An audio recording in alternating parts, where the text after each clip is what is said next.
आज लगता है कम ही लोग रहने वाले हैं, ठीक है, कोई दिक्कत नहीं है। चलिए, so we will let's go, right, let's start. हम लोग यहाँ पे सीए फाउंडेशन बीसीआर का पूरे सब्जेक्ट का पूरे 40 मार्क्स का आने वाले 60 मिनट्स के अंदर में हम पूरा अच्छे से डिटेल्ड रिवीजन करने वाले। मैंने कुछ चार्ट्स बनाए हुए हैं आपके लिए, राइट, मैं आपको एक झलक दिखा देता हूं। जैसे कि ये कुछ चार्ट्स बने हुए हैं, आप देख पा रहे होंगे। इन चार्ट्स में से ही हमें पढ़ना है, इन चार्ट्स में से ही हमें आज पढ़ना है। जहां हमें ऐसा लगता है कि ये चार्ट्स के अलावा डिटेल में जाने की जरूरत है, मैं आपको डिटेल में नोट्स के थ्रू भी लेकर के जाऊंगा, ठीक है। ये चार्ट्स जो है इनका यूज आपको कैसे होने वाला है, ये चार्ट्स मैं आपको कैसे पहुंचाने वाला हूं, क्या सब होने वाला है, इस चीज के बारे में बात करेंगे। बट अभी नहीं, अभी हमारा फोकस सिर्फ होना चाहिए चीजों को रिवाइज करना। आप मेरे मतलब अपने सामने आप ये स्क्रीन को रख सकते हो सिर्फ, और कोई चीज नहीं रही तो भी चलेगा। अगर आप कोई बुक को रखना चाहो, बीसीआर की नोट्स को, इंस्टीट्यूट के मटेरियल को, आपकी नोटबुक को, तो आप रख सकते हैं। नहीं रखोगे तो सिर्फ सामने ध्यान दोगे तो भी आपका काम हो जाएगा, राइट। आइए शुरू करते हैं। सबसे पहला चैप्टर जो 5 मार्क्स के लिए आता है, पूरा का पूरा थ्योरी, उस चीज को पहले रिवाइज करते हैं। चैप्टर का नाम है कम्युनिकेशन। आइए सभी लोग साथ में, राइट, जिन लोगों ने भी यहाँ पे, आप लोगों ने मुझसे बीसीआर पढ़ा हुआ है, आपको पता है किस तरीके से रिवाइज करना है, ठीक है। तो मैं स्टार्ट कर रहा हूं, आप लोग मेरे साथ साथ में उस चीज को रिवाइज करते रहेंगे। तो मेरे लिए वेट मत करना कि सर आपके बाद हम रिपीट करते हैं, नहीं, आपने मेरे साथ ही बोलते रहना है, राइट, आपने मेरे साथ ही बोलते रहना है। हो सकता है आपको रिकॉल हो जाएगा ऑटोमेटिकली, नहीं भी हुआ तो स्क्रीन पे आप चीजों को देख सकते हो, ठीक है। एंड इसी के साथ हम एक एक चीज का एक्सप्लेनेशन भी देखते जाएंगे। तो जब मैं एक्सप्लेन करूंगा आपने ध्यान देना है, जब मैं रिवाइज करवा रहा हूं आपने भी मेरे साथ रिवाइज करना है, ठीक है। क्या हो गया, हाँ चलो लेट्स गो। यस, पहली चीज कम्युनिकेशन। कम्युनिकेशन का डेफिनेशन क्या है? It is process of exchanging 4 things, information, ideas, thoughts, feelings and emotions through 4 things, speech, signals, writing और बिहेवियर। मजा नहीं है, एक बार वापस से। कम्युनिकेशन का डेफिनेशन क्या है? सभी लोग, वो देखो यश बोल नहीं रहा है, ऋषिकेश बोल नहीं रहा है, संगम, प्रशांत, शिवराज बोलना है, चलो ध्यान दो। कम्युनिकेशन क्या है? Communication is process of exchanging और 4 थिंग्स। पहला क्या है? Information, ideas, thoughts, feelings and emotions through what? Through speech, signal, writing और बिहेवियर, ठीक है। उसके बाद इसके अंदर हमने देखे थे इनहेरेंट्स ऑफ कम्युनिकेशन। इसके अंदर हमने देखे थे इनहेरेंट्स ऑफ कम्युनिकेशन। इनहेरेंट्स कितने थे? 8 इनहेरेंट्स थे। स्टोरी याद आ रही है क्या? सीए फाउंडेशन के एग्जाम में क्यों दे रहा हूं? मुझे पास होना मेरा पर्पस है। उसके लिए कंटेंट्स क्या है मेरे पास? कंटेंट ये पूरा मेरा स्टडी मटेरियल मेरे पास दिया हुआ है। उसके बाद मीडियम्स यूज्ड क्या है? सिर्फ पढ़ने से काम हो जाएगा क्या? नहीं, मुझे एग्जाम देके इंस्टीट्यूट को बताना पड़ेगा कि मुझे सब कुछ आता है। उसके लिए मीडियम क्या है? एग्जाम। सिर्फ एग्जाम होने से कुछ हो जाएगा क्या? नहीं, एग्जाम देने जाना पड़ेगा, अपीयर करना पड़ेगा एग्जाम में। That is transmitting your knowledge to them.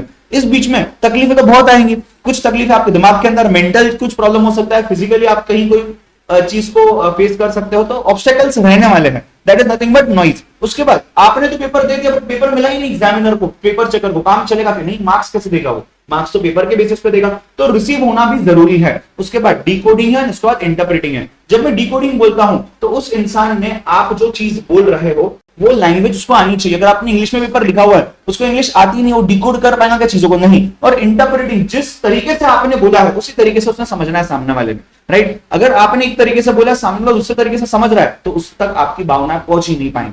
आप जो बोलना चाह रहे हो वो पहुंच ही नहीं पाएगा, कम्युनिकेशन हो ही नहीं पाएगा basically, right. So inherence of communication में 8 चीजें थी, सभी लोग साथ में बोलेंगे। पहली चीज purpose, contents, mediums used, transmitting, noise, receiving, decoding and interpreting, ठीक है। उसके बाद कैटेगरीज की बात की थी हमने, फिर रिमेंबर कैटेगरीज के अंदर में बेसिकली कैटेगरीज जो है कम्युनिकेशन की दो कैटेगरीज में डिवाइडेड है। कैटेगरी के टाइप्स या कम्युनिकेशन के टाइप्स, सॉरी, 2 कैटेगरीज में डिवाइडेड है। Category number 1 is based on channels, category number 2 is based on purpose and style. जो बेस्ड ऑन चैनल्स है, आइए उसको समझते हैं पहले। चैनल्स के अंदर में 3 चीजें थी, वर्बल, नॉन वर्बल और यहां जो नहीं लिखा हुआ है विजुअल, ठीक है। उसको आप पेन से बाद में लिख सकते हो, मैं यहां पे फिलहाल लिख देता हूं। So there is third thing also which is called as visual, ठीक है। सो वर्बल, नॉन वर्बल और विजुअल। जब मैं वर्बल की बात करता हूं, वर्बल का मतलब होता है कि आप वर्ड्स यूज कर रहे हो। क्या यूज कर रहे हो? वर्ड्स यूज कर रहे हो। तो वर्ड यूज करना मतलब वर्बल। वर्बल के अंदर में वर्ड्स आप लिख करके भी यूज कर सकते हो यानी कि रिटन, वर्ड्स आप बोल करके भी यूज कर सकते हो यानी ओरल। सो वर्बल में ओरल, रिटन दोनों हो सकते हैं। उसके बाद नॉन वर्बल, जहां पे आप वर्डलेस मैसेज दे रहे हो, मतलब वर्ड्स आ ही नहीं रहे हैं, आप बिना वर्ड्स के बात कर रहे हो, राइट। अब बिना वर्ड्स के बात करना, इसमें 5 अलग अलग तरीके हो सकते हैं, 5 अलग अलग टाइप्स हो सकते हैं। पहला बॉडी लैंग्वेज, आपके बॉडी के जेस्चर्स, आप हैंडशेक कैसे कर रहे हो, आपका बॉडी का मूवमेंट कैसा हो रहा है, आप कैसे चल रहे हो, कैसे बात कर रहे हो सामने वाले से।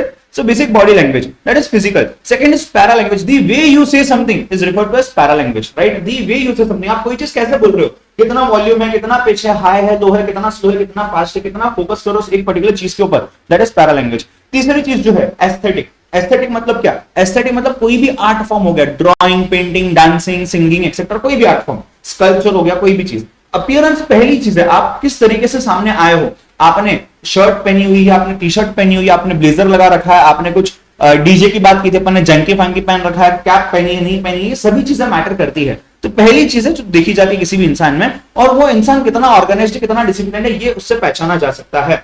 उसके बाद पांचवी चीज सिंबल्स। अगर आपने आपके मोबाइल के कवर पे चेन्नई सुपर किंग्स का स्टिकर लगा दिया, इसका मतलब क्या हो गया? आप शायद उस टीम के बहुत बड़े फैन हो, आप उस टीम को बहुत ज्यादा मानते हो। तो एक अंदाजा लग जाता है, एक सिंबल के थ्रू भी कम्युनिकेशन किया जा सकता है। क्या इन सिंबल्स में तो ट्रैफिक के सिग्नल एक्सेट्रा की भी बात कर सकते हैं? जी हाँ, वो भी बात कर सकते हैं यहाँ पे सिंबल्स के अंदर में। Last one is, third one is visual. Visual में क्या होता है? विजुअल में सिर्फ एनिमेशन है, ग्राफिक्स है, इलस्ट्रेशंस है, राइट। यहाँ पे बेसिकली वर्ड्स आ ही नहीं रहे एज सच, ये भी वर्ड लेस ही है, बट यहाँ पे बाकी की चीजें भी नहीं है। सो लाइक कोई ग्राफिकल टीवी एडवर्टाइजमेंट, जैसे हम बोल सकते हैं, हमने जोजो वोडाफोन का एग्जांपल लिया था, फिर रिमेंबर, ये सब हो जाता है विजुअल के अंदर में। सो चैनल्स के अंदर में तीन टाइप है, वर्बल, वर्बल के अंदर दो, रिटर्न, ओरल। नॉन वर्बल के अंदर पांच, physical, paralanguage, aesthetic, appearance and symbols, and then you have visuals. अगर मैं एक रफ डेटा की बात करूं, रफ एनालिसिस की बात करूं, रिसर्च की बात करूं, स्टैटिस्टिक्स की बात करूं, रिपोर्ट्स की बात करूं, तो ऐसा बोला जाता है कि आप जो बात कर रहे हो वो, और आप जिस तरीके से बात कर रहे हो वो, और आप जिस वे से बात कर रहे हो, मतलब आप जो बोल रहे हो वो भी, आपका बॉडी मूवमेंट कैसा है वो भी, और आपके जो वर्ड्स है, ये तीनों भी मायने रखते हैं। जिसमें से 55% का कम्युनिकेशन किया जाता है आपके बॉडी लैंग्वेज के थ्रू, 38% कम्युनिकेशन किया जाता है आप जो बोल रहे हो उस तरीके के थ्रू, और सिर्फ 7% कम्युनिकेशन किया जाता है जो आप लिख रहे हो उसके थ्रू। मतलब लिखना हर जगह है, लिखना हर जगह है, बट फिर भी उसको सिर्फ और सिर्फ 7% देखा जाए तो कम्युनिकेशन का हिस्सा है वो, राइट। सो ये बेसिक फंडा है यहाँ पे कम्युनिकेशन का। अच्छा, मैं क्या बोल रहा हूं, कम्युनिकेशन का डेफिनेशन तो हमने रीड किया है, बट उसको ना एक बार हम थोड़ा सा समझ भी लेते हैं। ये प्रोसेस है। प्रोसेस मतलब क्या होता है?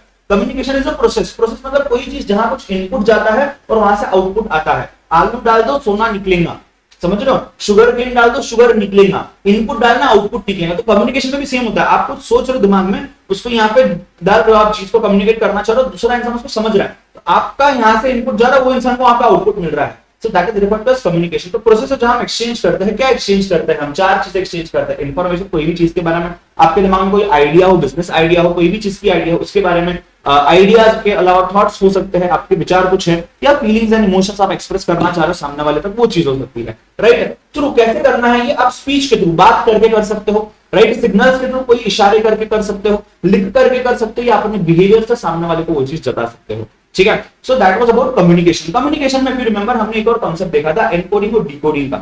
मैंने राजी मूवी का एग्जांपल लिया था, जहां पे आलिया भट्ट ने जो रोल प्ले किया था, she was Indian intelligence officer, जो वहां गई थी, एक एजेंट थी, स्पाई थी, वहां जाकर के वहां का डेटा यहाँ पहुंचा रही थी। अब नॉर्मल फोन कॉल व्हाट्सएप से तो ये किया नहीं जा सकता, आज अवेलेबल तो भी नहीं किया जा सकता, तब तो अवेलेबल ही नहीं था। तो आपको याद होगा ऐसा कोई इंस्ट्रूमेंट्स यूज करते थे, ट्रांसमीटर्स बोलते थे उसको हम, राइट। क्या करते थे? उस पे बटन प्रेस करके वहां से कोड लैंग्वेज में कुछ यहाँ कम्युनिकेट कर रहे हैं। तो जो सेंडर है, सेंडर कोड लैंग्वेज में कन्वर्ट करता है, और रिसीवर जो कोड लैंग्वेज से कन्वर्ट करता है नॉर्मल लैंग्वेज में। तो नॉर्मल से कोड में सेंडर, कोड से नॉर्मल में अगेन रिसीवर।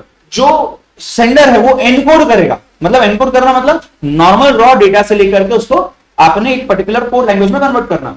और डिकोडर जो है, डिकोड मतलब करना, क्या करना, रिसीवर जो डिकोड करता है, यानी कि वो आपके कोड लैंग्वेज से नॉर्मल लैंग्वेज में लेकर के आ जाएगा उसको। कम्युनिकेशन का डेफिनेशन था, राइट। हाँ, अब आते हैं back two categories of communication, ठीक है। चलिए, कैटेगरीज ऑफ कम्युनिकेशन के अंदर में पहला पार्ट तो हमने देख लिया, जो था बेस्ड ऑन चैनल्स। दूसरा पार्ट जो है वो है based on purpose and style. Purpose and style के अंदर में दो चीजें थी। पहली चीज जो थी वो थी फॉर्मल कम्युनिकेशन। हमारा पर्पस है फॉर्मल की कम्युनिकेट करना, हम कौन से चैनल, कौन से मीडियम्स के थ्रू कम्युनिकेट करें वो तो हो गया। अब हमारा जो यू कैन से पर्पस है, जो हमारा स्टाइल, ये फॉर्मल है, हम ऑफिस के रिगार्डिंग कम्युनिकेशन कर रहे हैं, तो उसमें भी तीन टाइप्स है। और दूसरा था इनफॉर्मल, जिसके अंदर में अगेन दो टाइप्स है, राइट। सो पहले इनफॉर्मल की बात करता हूं, रोज के जैसा। इनफॉर्मल के अंदर में आप स्पॉन्टेनियसली बात करते हो, कुछ सोच समझ के बात नहीं करते, आपके फ्रेंड्स के साथ, आपके फैमिली के साथ, etcetera, right. So informal you are talking to them, इसका दूसरा नाम ग्रेप वाइन भी होता है, इसका तीसरा नाम गॉसिप्स भी होता है। यहाँ कोई रूल्स रेगुलेशंस नहीं है। सर इसका मतलब फॉर्मल में रूल्स रेगुलेशन है क्या? जी हाँ, फॉर्मल्स में रूल्स रेगुलेशन है। आपको वहां पर प्रॉपर चीजें सोच समझ के बातें करनी है,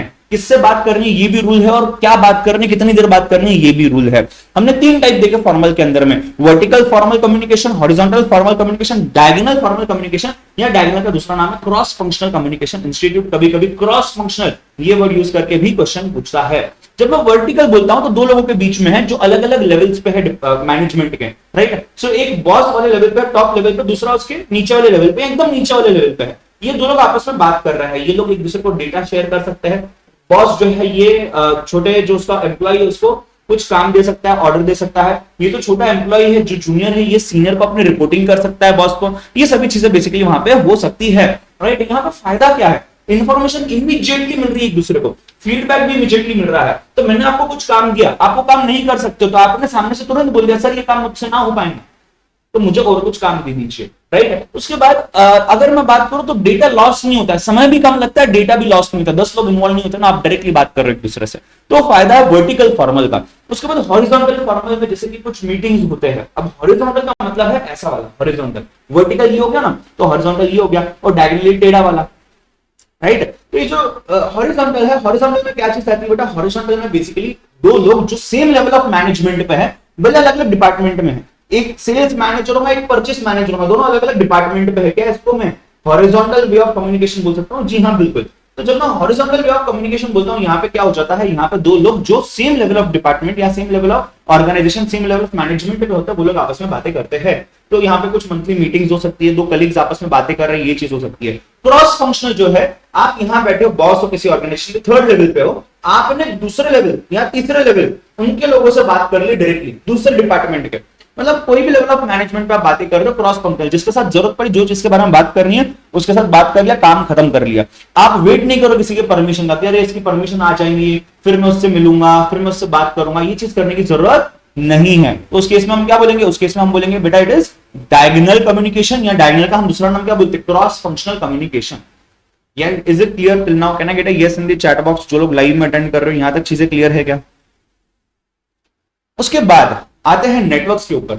सम सिमिलर चीजें हमने नेटवर्क्स के अंदर में भी देखी थी। नेटवर्क ऑफ कम्युनिकेशन जो होता है ये है बेसिकली एक स्ट्रक्चर, जिस स्ट्रक्चर में ऑर्गेनाइजेशन में सभी लोग एक दूसरे से बात करेंगे। जब मैं बोलता हूं नेटवर्क के बारे में, हर ऑर्गेनाइजेशन में कौन सा टाइप का नेटवर्क होगा इन 5 में से, इसके अलावा भी ये डिपेंड करता है उस ऑर्गेनाइजेशन की हायरार्की क्या है, परमिशन स्ट्रक्चर क्या है, किसने किससे परमिशन लेके कब किससे बात करनी है, और कितने लोग हैं वहां पे। जितने ज्यादा लोग होंगे वैसा स्ट्रक्चर चेंज होता जाएगा, जितने कम लोग हैं उतना ही फ्लेक्सिबल हो जाएगा ऑर्गेनाइजेशन स्ट्रक्चर के मामले में as far as network is concern.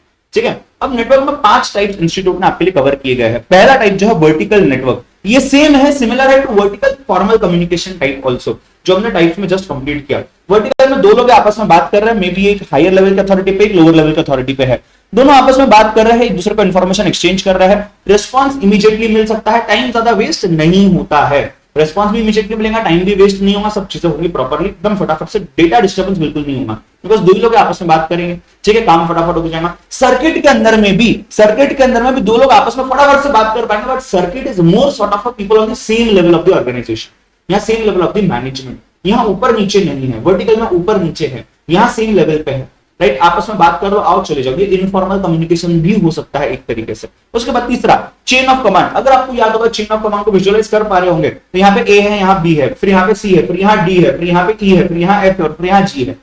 ए को जी से बात करनी है तो ए ने अपने बॉस को, बी ने अपने बॉस को, सी ने अपने बॉस को, फिर उसके दूसरे डिपार्टमेंट के एम्प्लॉय को, दूसरे डिपार्टमेंट के एम्प्लॉय को, उसके एम्प्लॉय को, उसके एम्प्लॉय को, फिर डेटा उठा सीनियर को, सीनियर को, सीनियर को, फिर जूनियर, जूनियर, जूनियर। ये पूरा चक्कर घूमने में शायद वो क्वेरी की जरूरत ही ना पड़े, मतलब वो आंसर्स को ऑलरेडी आपको मिल चुका होगा, आपको इतना समय लग रहा है, तो समय बहुत ज्यादा लग जाता है, डेटा डिस्टर्ब होने का चांस बहुत ज्यादा है। मतलब जो वर्टिकल के फायदे थे वही यहाँ पे चेन ऑफ कमांड के नुकसान है, राइट। कई बार ऐसा भी होता है कि ऑर्गेनाइजेशन में साइकिल क्लियर ही नहीं, कौन किससे बात करने वाले, तो उस चक्कर में भी कंफ्यूजन होने के चांसेस बहुत ज्यादा बनते हैं, राइट। अगर यहां तक का पार्ट क्लियर है तो आइए point number 4, wheel and spoke. यहाँ पे एक वर्ड देखा था, central controlling authority, single controlling authority आप बोल सकते हो, सिंगल सेंट्रल कंट्रोलिंग अथॉरिटी आप बोल सकते हो।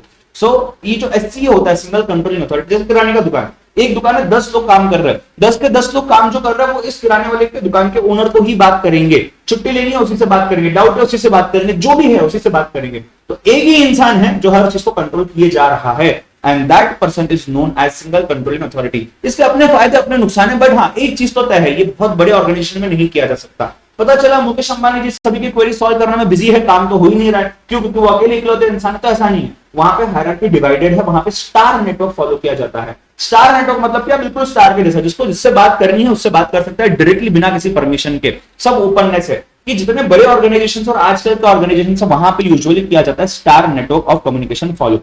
राइट, बात क्लियर है यहां तक? उसके बाद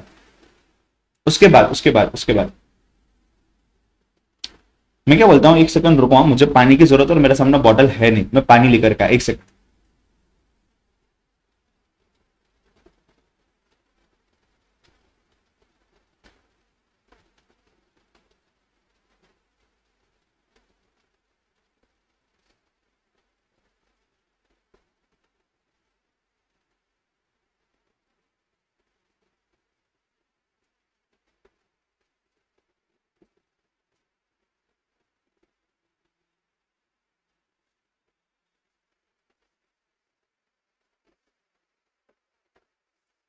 हाँ जी, सो लेट्स गो बैक। अपने स्टाइल में कैरेक्टरिस्टिक्स ऑफ इफेक्टिव कम्युनिकेशन, पहले तो ये समझना यहां वर्ड क्या दिया हुआ यहां पे बेटा, इफेक्टिव कम्युनिकेशन है, बट कम्युनिकेशन को इफेक्टिव जो बनाता है वो ये सारी चीजें हैं। अगर ये सारी चीजें नहीं होती है तो कम्युनिकेशन तो होगा बट कम्युनिकेशन इफेक्टिव नहीं होगा। मतलब जितना असरदार कम्युनिकेशन आप चाहते हो उतना असरदार नहीं होगा। अपने लैंग्वेज में, अपने भाषा में, अपने स्टाइल में इसको पढ़ना है। पहले अपन बोल लेंगे, एक बार रिवाइज कर लेंगे और फिर मैं एक चीज एक्सप्लेन कर लूंगा। ठीक है, रेडी हो, तैयार हो, स्टार्ट करें? चलिए, यस, चलिए लेट्स स्टार्ट। पहला वाला क्या है, सभी लोग साथ में बोलेंगे।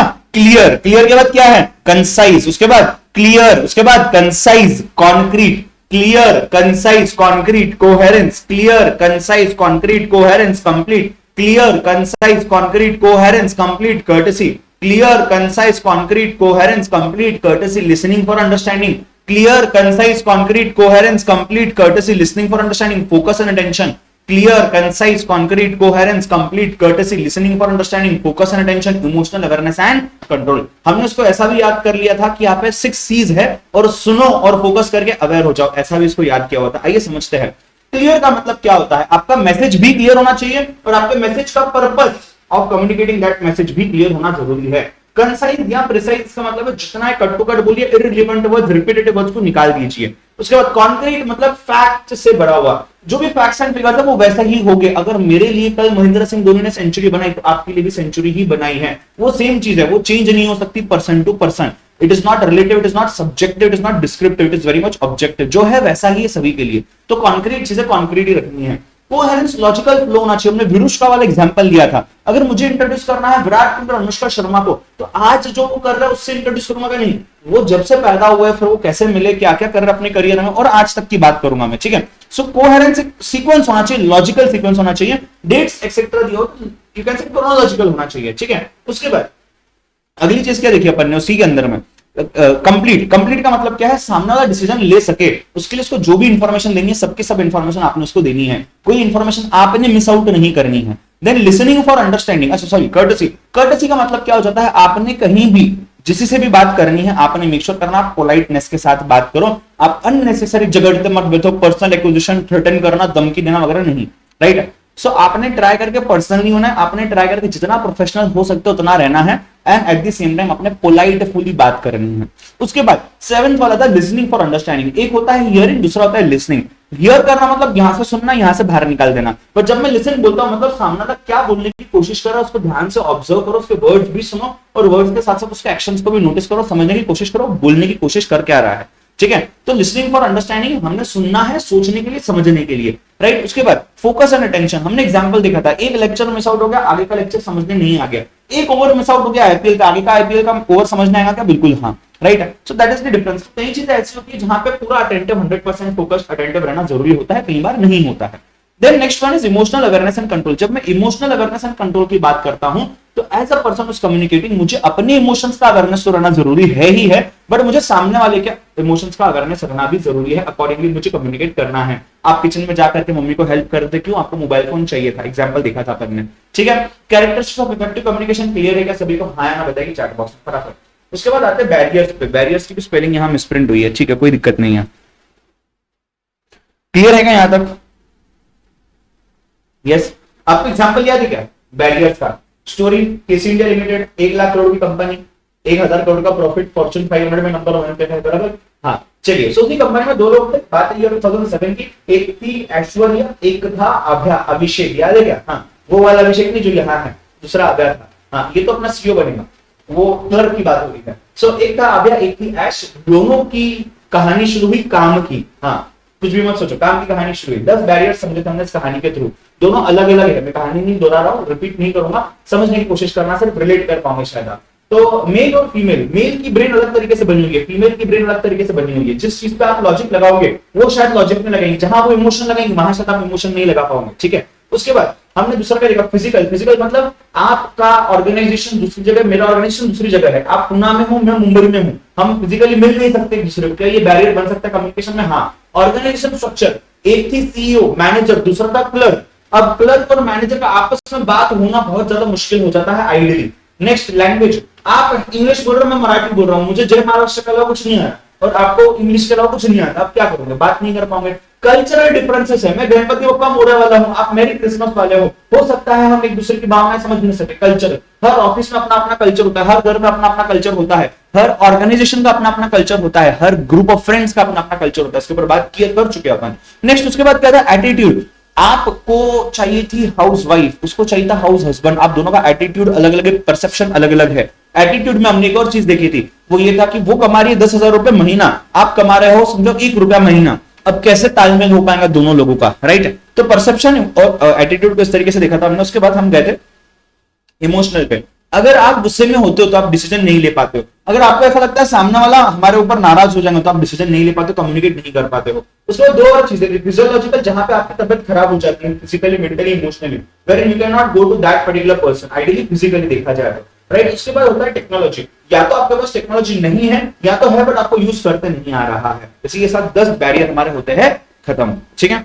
चलिए, यहां तक पूरे कॉन्सेप्ट्स क्लियर है क्या आपको? इसी चैप्टर के अंदर में इफ यू रिमेंबर, मैंने आपको एक फाइल शेयर किया हुआ है, आप उसको मेरे टेलीग्राम चैनल पे भी चेक कर सकते हैं, जिसमें मैंने क्या किया हुआ है, 2 पेज में कुछ अमेंडमेंट्स आए थे हमारे सिलेबस के अंदर में, वो अमेंडमेंट्स की एक फाइल मैंने वहां पे डाल के रखी हुई है अलग से, जिस अमेंडमेंट की फाइल को आप चेकआउट कर सकते हो बाद में, राइट? ये आपने शायद पढ़ा भी होगा, नहीं भी पढ़ा तो आप एक बार रीड कर सकते हो, just give it a plain reading, इतना कुछ ज्यादा यू कैन से कुछ कॉम्प्लेक्स नहीं है। उसका समरी ये रहा, उसका समरी ये रहा। आइए ध्यान देते हैं ना, आइए ध्यान देते हैं। अच्छा, यहां पे ऐसा जरूर हो सकता है, जो मेरे साथ लाइव में अटेंड करो आपके पास तो मटेरियल होगा ही, बट इसको जो रिकॉर्डिंग फॉर्मेट में देख रहे हो आपके पास अगर मटेरियल नहीं होता है तो ये देखो हर पेज पे यहाँ पे केसीफाइंग लिखा होगा, बराबर? ये केसीफाइंग ही यूट्यूब चैनल का नाम है और ये केसीफाइंग ही टेलीग्राम चैनल का नाम है और ये केसीफाइंग ही इंस्टाग्राम का यूजर नेम है। आप वहां पे मुझसे कनेक्ट कर सकते हो। तो यहाँ पे टेलीग्राम पे फाइल्स वगैरह मिल जाएंगे आपको, जो भी इंपॉर्टेंट है, कुछ चेंजेस वगैरह है तो कुछ भी चीज में एक्स्ट्रा ले रहा हूं तो उसका शेड्यूल वगैरह सब यहाँ मिल जाएगा, फाइल्स मिल जाएंगे। और इसी यूट्यूब चैनल पे आपको कुछ वीडियोस वगैरह मिल सकता है, ये वीडियो भी वहां में डाल दूंगा, आप इसको चेक कर सकते हो बाद में भी। एंड यही इंस्टाग्राम पे आप मुझसे कनेक्ट भी कर सकते हो, ठीक है। चलिए, सो ये रहा यहाँ पे। आइए बात करते हैं जनरल इंग्लिश को, जनरल इंग्लिश को and essentials of oral communication को। हर्ष, आपके क्वेरी का आंसर मैं देता हूं बाद में। हाँ, क्वेरी यह है कि सर केसीफाइंग का मतलब क्या होता है, मैं आता हूं, ये 2 समझाने के बाद उस पर आता हूं। सो आपके सिलेबस में एक अमेंडमेंट हुआ है छोटा सा, उसमें ये बताया गया है कि जनरल इंग्लिश और बिजनेस इंग्लिश में फर्क क्या है। तो जनरल इंग्लिश जो होता है ये बहुत बेसिक होता है, हम डे टू डे कॉन्वर्सेशंस के लिए यूज करते हैं, वो वाला इंग्लिश होता है जो आप और मैं यूज कर सकते हैं आइडियली। पर जो बिजनेस इंग्लिश होता है ये बड़े बड़े ऑर्गेनाइजेशंस यूज करते हैं, ऑफिसेस में काम होता है, जो टेक्निकल होता है, प्रॉपर इंग्लिश लैंग्वेज यूज की, बिजनेस लैंग्वेज यूज की, ठीक है। उसके बाद एसेंशियल्स ऑफ ओरल कम्युनिकेशन। जब मैं एसेंशियल्स ऑफ ओरल कम्युनिकेशन की बात करता हूं, ये ओरल कम्युनिकेशन जो एक पॉइंट है अलग से कवर किया गया है और उसमें कुछ एसेंशियल मतलब प्रीरिक्विजिट्स, ये जरूरी चीजें हैं, होना चाहिए ओरल टाइप ऑफ कम्युनिकेशन में। जैसे कि प्रोनाउंसिएशन, प्रोनाउंस कैसे कर रहे हो कोई चीज को, बहुत फर्क पड़ता है उससे, राइट? एक आज इंसान का नाम आप दूसरे नाम के साथ, अभी किसने बोला हुआ है कि मेरा सरनेम है मोरे, फॉर एग्जांपल आदित्य मोरे, करण मोरे, अब आप बोल दे तो करण मोर, तो फर्क पड़ जाएगा। लेकिन किसका नाम लेना उसको बुरा लगेगा सबको इस चीज का, बट आप सोचो ना जब मीनिंग चेंज हो जाएगी तो आप सेंटेंस क्या समझ पाओगे। दूसरा है लिसनिंग एंड कन्वर्सेशन, आपको बात करते आनी चाहिए, सामने को सुनते आना चाहिए। फिर स्पोकन ग्रामर, बात करने वाला ग्रामर, टेंसेस का यूज करना। आई वाज डूइंग दिस मतलब मैं कर रहा था, मैंने उसके लिए बोल दिया आई एम डूइंग दिस, बट मैं कर रहा हूं क्या, अभी नहीं कर रहा हूं, गलत मैसेज चला गया। वोकैबुलरी वर्ड्स यूज करते आनी चाहिए, नोटिसिंग लैंग्वेज, कौन सी लैंग्वेज में सामने वाला बात कर रहा हो बात करते आना चाहिए, हर वर्ड पता हो उस लैंग्वेज का आप रिलेट कर सकते हो और आपको प्रेजेंट करते आना चाहिए सामने वाले को। So these are the essentials of oral communication.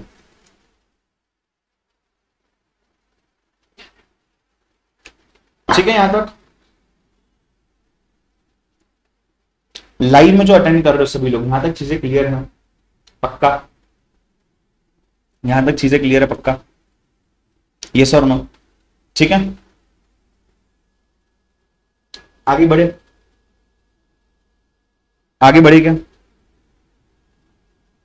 Yes,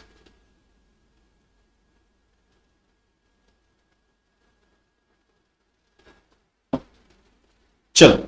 सो ध्यान देना सामने, अब हमने यहां पे ये चैप्टर तो कंप्लीट कर लिया, लगभग 20 मिनट लगे, हमने अच्छे से पूरे 5 मार्क का चैप्टर कवर कर लिया है। बट एक बार मुझे ऐसा लगता है कि एक बार और होना चाहिए, रिवाइज रिवाइज। समझ तो लिया आपने, याद तो हो गया, आप रिकॉल तो कर पा रहे हो, रिकॉल कर पा रहे हो ना? हाँ है ना? यस, जो लोग रिकॉर्डिंग में भी बोल रहे हो तो बताइए यस, रिकॉल कर पा रहे हो ना चीजें जो भी पड़ी हुई है? हाँ चलिए। सो एक काम करते हैं फटाफट से, अभी एक काम करते हैं फटाफट से, अभी आप और मैं मिल करके इस पूरी चीज को अभी करेंगे रिवाइज। चलिए जल्दी से फटाफट 5 मिनट के अंदर में। आपको मैंने इसका ऑडियो रिवीजन भी दिया हुआ है इसी चैप्टर का, सिर्फ टेलीग्राम पे भी अवेलेबल है, आप चेक कर सकते हो। चलिए, so communication, what is communication guys? Everyone together, आइए। अपने आजू बाजू वाले जो नींद में होंगे, घर वाले वगैरह, सबके गाले खा लेंगे अपन, अब पढ़ना है। चलो, so communication, it is process of exchanging 4 things: information, ideas, thoughts, feelings and emotions through 4 things: speech, signals, writing और behaviour. There are some inherents of communication, 8 inherents. कौन से? Purpose, contents, mediums use, transmitting, noise, receiving, decoding and interpreting. Categories जो है, यानी कि types, जो इसको 2 category में डिवाइड कर दिया गया है, based on channels and based on purpose and style. Based on channels में 3 चीजें हैं: verbal, non verbal, visual. Verbal मतलब वर्ड्स, वर्ड्स के अंदर में वर्ड्स या तो रिटन हो सकते हैं या तो वर्ड्स ओरल हो सकते हैं। नॉन वर्बल में 5 चीजें हैं: physical, paralanguage, aesthetic, appearance and symbols. उसके बाद आता है विजुअल। सेकंड कैटेगरी जो है based on purpose and style, पहला वाला फॉर्मल, दूसरा वाला इनफॉर्मल। इनफॉर्मल के दूसरे 2 नाम gossips and grey point. Formal के अंदर में क्या है? 3 टाइप हो सकता है: vertical formal, horizontal formal and diagonal या क्रॉस फंक्शनल। उसके बाद 5 नेटवर्क है: vertical, circuit, chain, wheel and spoke and star. उसके बाद कैरेक्टरिस्टिक्स ऑफ इफेक्टिव कम्युनिकेशन, अपने स्टाइल में फटाफट, नहीं तो मजा नहीं आएगा। Clear, clear concise, clear concise concrete, clear concise concrete coherence, clear concise concrete coherence complete, clear concise concrete coherence complete courtesy, clear concise concrete coherence complete courtesy, listening for understanding, clear concise concrete coherence complete courtesy, listening for understanding, focus and attention, emotional awareness and control. Barriers एक बार हो जाए 10 के 10। Story को back hand पर याद करो, story के हिसाब से सीक्वेंस डाला हुआ है: जेंडर, फिजिकल यानी कि ज्योग्राफिकल, फिर ऑर्गेनाइजेशनल स्ट्रक्चर, उसके बाद लैंग्वेज, फिर कल्चरल, फिर attitude, perception, emotional, physiological and technological.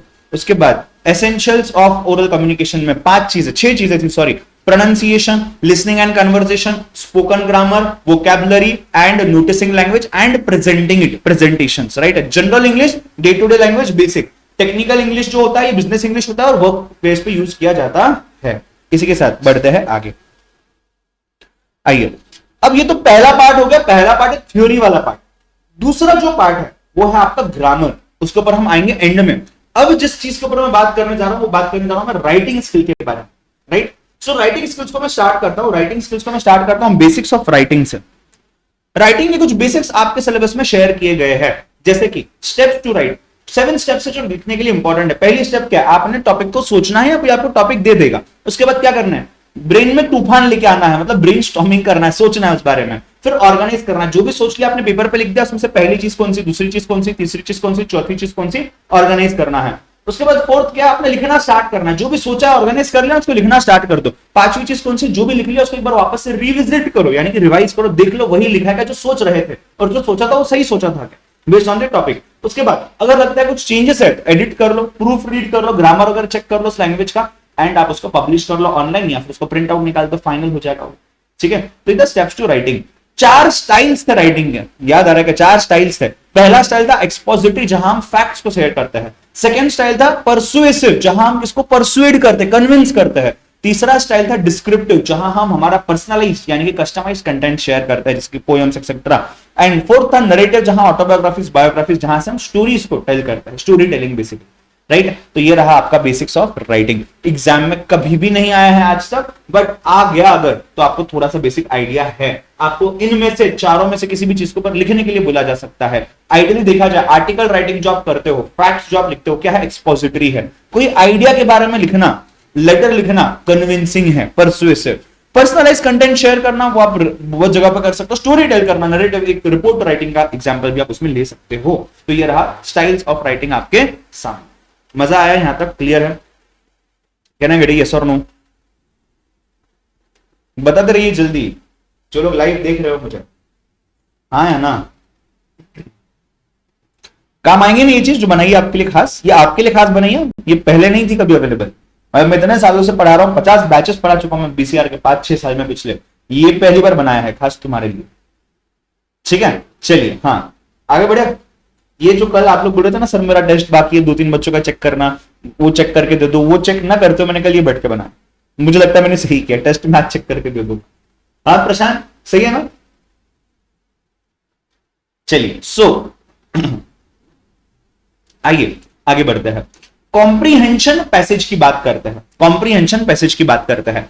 Comprehension passage आप बचपन से करते आए हो इंग्लिश लैंग्वेज में, बाकी लैंग्वेजेस में भी, जहां पे आपको एक पैसेज दिया जाता है, कंटेंट दिया जाता है, और उस कंटेंट को पढ़ के कुछ क्वेश्चंस होते हैं उसके बेसिस पे, क्वेश्चंस के आपने आंसर देने हैं। एग्जाम में कंपलसरी क्वेश्चन आने वाला है 3 से 4 मार्क का, और बचे हुए 2 से 3 मार्क आपको प्रिसाइज समरी राइटिंग आ सकता है, नोट मेकिंग आ सकता है, ठीक है? उनके ऊपर भी बात करेंगे। प्रिसाइज सॉरी कॉम्प्रीहेंशन जो है उसमें कुछ टिप्स मैं आपको देना चाह रहा था काफी समय से, वो यहां है। पहले आपने पैसेज को रीड करना है, एक बार अच्छे से ध्यान से गो थ्रू करना है, क्वेश्चन को रीड करना है। क्वेश्चन समझने के बाद आपने वापस से पैसेज को रीड करना पड़ेगा, बट उतने रिलेवेंट पार्ट को वहां पे मार्क कर लो और बस फिर लिखना चालू कर दो। टू दी पॉइंट लिखना है, 1 मार्क का क्वेश्चन होगा, एक ही सेंटेंस लिखनी है, 10 सेंटेंस लिख के मतलब नहीं है, बस इतना ही है कॉम्प्रीहेंशन, और कुछ नहीं है, ठीक है? पैसेज सर सीन आएगा, अनसीन आएगा, पैसेज अनसीन ही आएगा, बट कुछ पैसेज मैंने आपको दे रखे, हो सकता है इंस्टीट्यूट वहीं से निकाल के दे दे तो आपके लिए वो सीन हो सकता है, तो आप वो मेरी बुक से चेक कर सकते हो, ठीक है? उसके आगे बढ़ते हैं। आइए प्रिसाइज या प्रेसी राइटिंग एंड समरी राइटिंग की बात करता है। दोनों का कंपैरिजन यहां मैंने दे दिया है। एक ही चार्ट या एक ही पैराग्राफ का आप प्रिसाइज और समरी बना के प्रैक्टिस आपकी कर सकते हो। हमने ऐसी प्रैक्टिस की हुई है, राइट? और प्रैक्टिस सेट में भी ऐसे बहुत सारे क्वेश्चन है। एग्जाम में दोनों साथ में नहीं आते हैं, या तो प्रिसाइज आएंगे 2 मार्क के लिए, या तो 2 या 3 मार्क के लिए समरी आ जाएगा, बस उसके ऊपर नहीं। दोनों में से एक तो पक्का आने वाला है, दोनों भी आ सकते हैं, इसके भी चांसेस, ठीक है?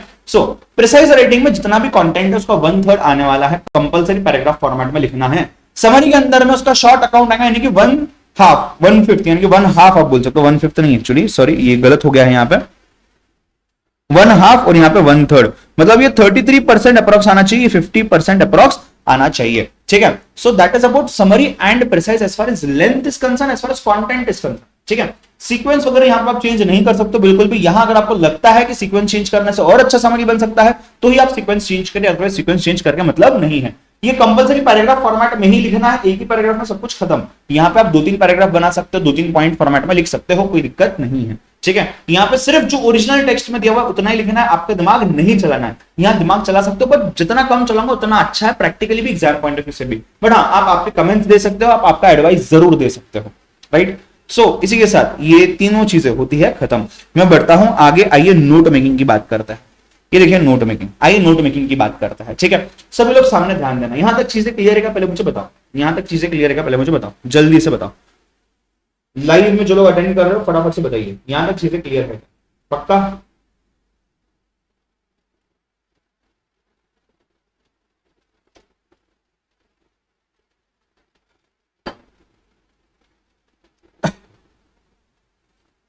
चलो नोट मेकिंग के अंदर में सबसे पहली चीज, there are 2 types of note making, one is linear note making, another one is non linear.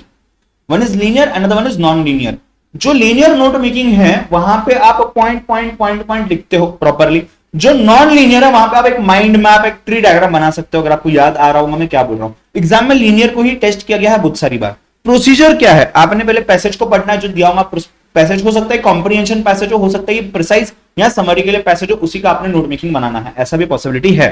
तो आपने पैसेज पढ़ना है, आपने समझना है कि उसमें हायरार्की क्या है, स्ट्रक्चर क्या है, क्या चीजें दी हुई है। उसके बाद आपने हेडिंग्स बनानी है अपने पार्ट से कि ये फर्स्ट पैराग्राफ इसके ऊपर आएगा, दूसरा पैराग्राफ इसके ऊपर आ सकता है, तीसरा इसके ऊपर आ सकता है, तो 3 हेडिंग बना लिए। उसके बाद आपने पॉइंट्स को मार्क करना कि ये पॉइंट है, ये मेरे लिए बहुत जरूरी है, जो जरूरी नहीं है उसको इग्नोर करिए, क्योंकि हर चीज लिखना जरूरी नहीं होती है। तो समरी में भी, प्रिसाइज में भी और नोट मेकिंग में भी सिंपल सी बात है, जहां कोहेरेंस नहीं है, जहां लॉजिकली चीजें लिंक्ड नहीं है और जो इंपॉर्टेंट नहीं है उसमें से, तो उस चीज को आप इग्नोर कर सकते हो। इसका मतलब यह है कि सभी चीजें इग्नोर करोगे नहीं, आपको चीजें लिखनी है, बट ये चीजें इग्नोर की तो भी चल जाएगा, ठीक है। उसके बाद इंडेंटेशन, इंडेंटेशन मतलब क्या, अगर मैंने हेडिंग यहां लिख दी, सपोज फॉर एग्जांपल मैंने हेडिंग यहां लिख दी, तो ये फर्स्ट पॉइंट यहां, सेकंड पॉइंट यहां, फिर इसी के अंदर में यहां 1 पॉइंट हो सकता है, यहां ए हो सकता है, तो ये जो स्पेस दिया है ना मैंने, ये स्पेस को हम क्या बोलते हैं बेटा, इंडेंटेशन बोलते हैं। तो इंडेंटेशन होना जरूरी है, ठीक है। उसके बाद खुद का इंटरप्रिटेशन नहीं करना है, avoid your own interpretation, avoid your own comments in case of note making also.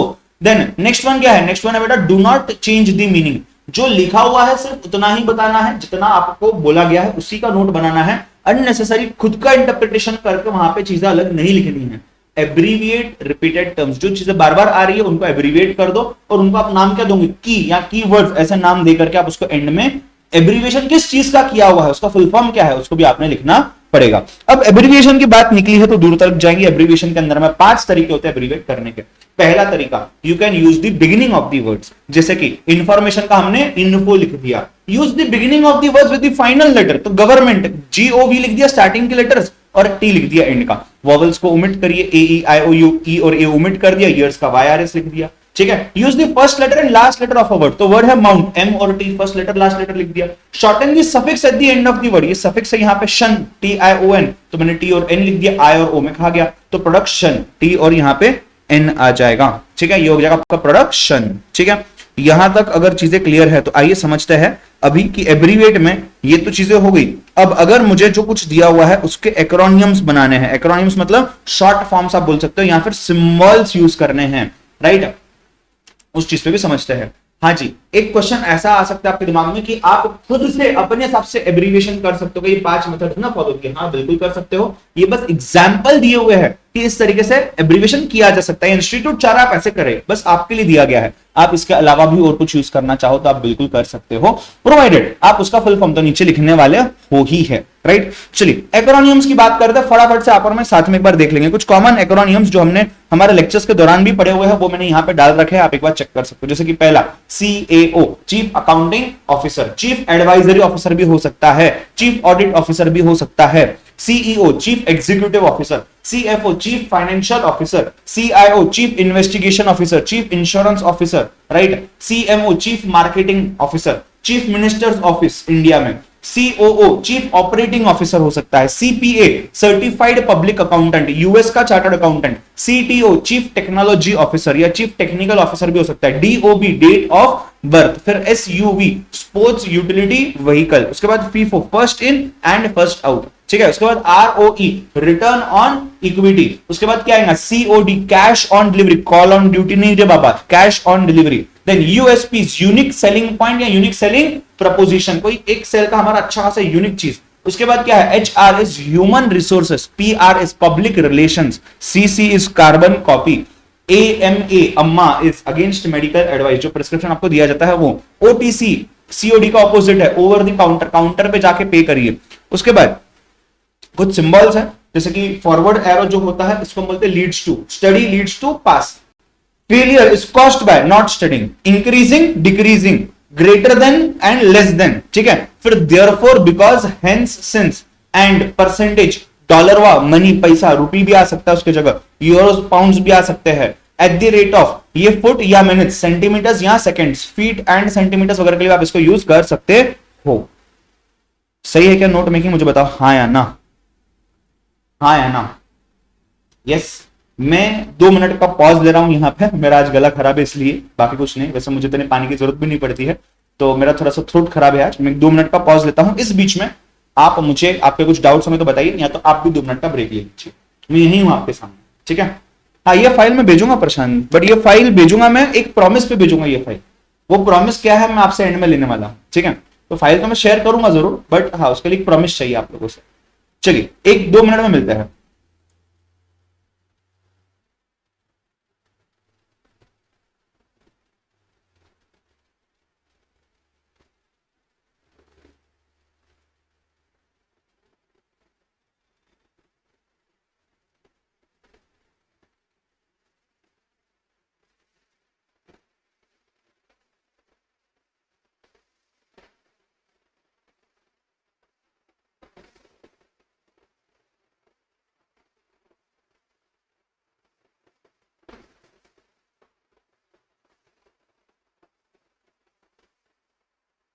हाँ सार्थक, कल टेस्ट है, कल टेस्ट है, किस चीज पे है, क्या है, कैसा है, समझाता हूं।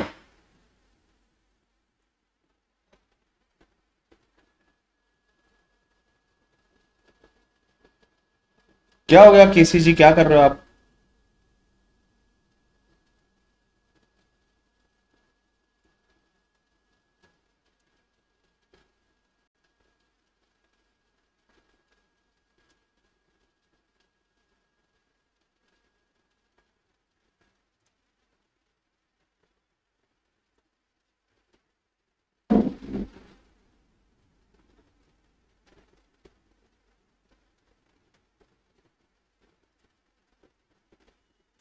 अरे ये क्या चलो, इसको बंद कैसे करना है?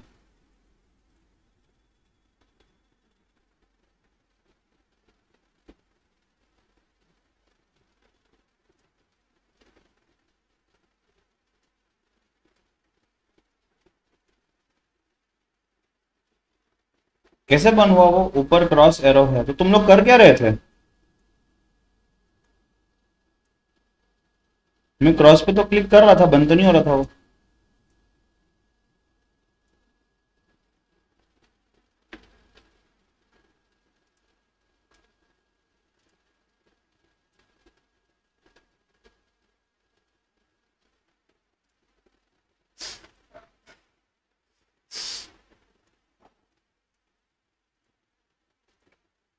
सार्थक ने कुछ तो भी किया था। अरे लग ही रहा है उससे, ऐसी हरकतें वही कर सकता है।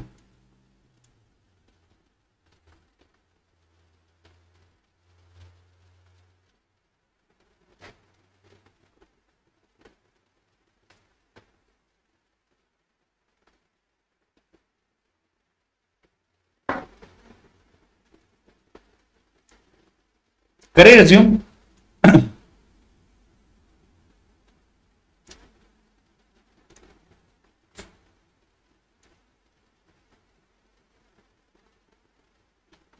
सार्थक ने स्क्रीन शेयर की थी, सार्थक को मैं आके देखता हूं परसों वहां पे। चलिए आगे बढ़े। यस, आ गए सभी लोग वापस। Are you guys ready? आधे घंटे में अच्छा खासा रिवाइज कर लिया अपन ने, आधे घंटे में 40 मिनट लगभग, और 20 से 25 मिनट लगेंगे। अब जो छोटा वाला पार्ट है वो बचा हुआ है, राइटिंग स्किल्स वाला, तो फटाफट हो जाएगा। अरे हाँ है ना, बोलो कुछ तो भी। नहीं, चलो मैं जाता हूं। नहीं हाँ।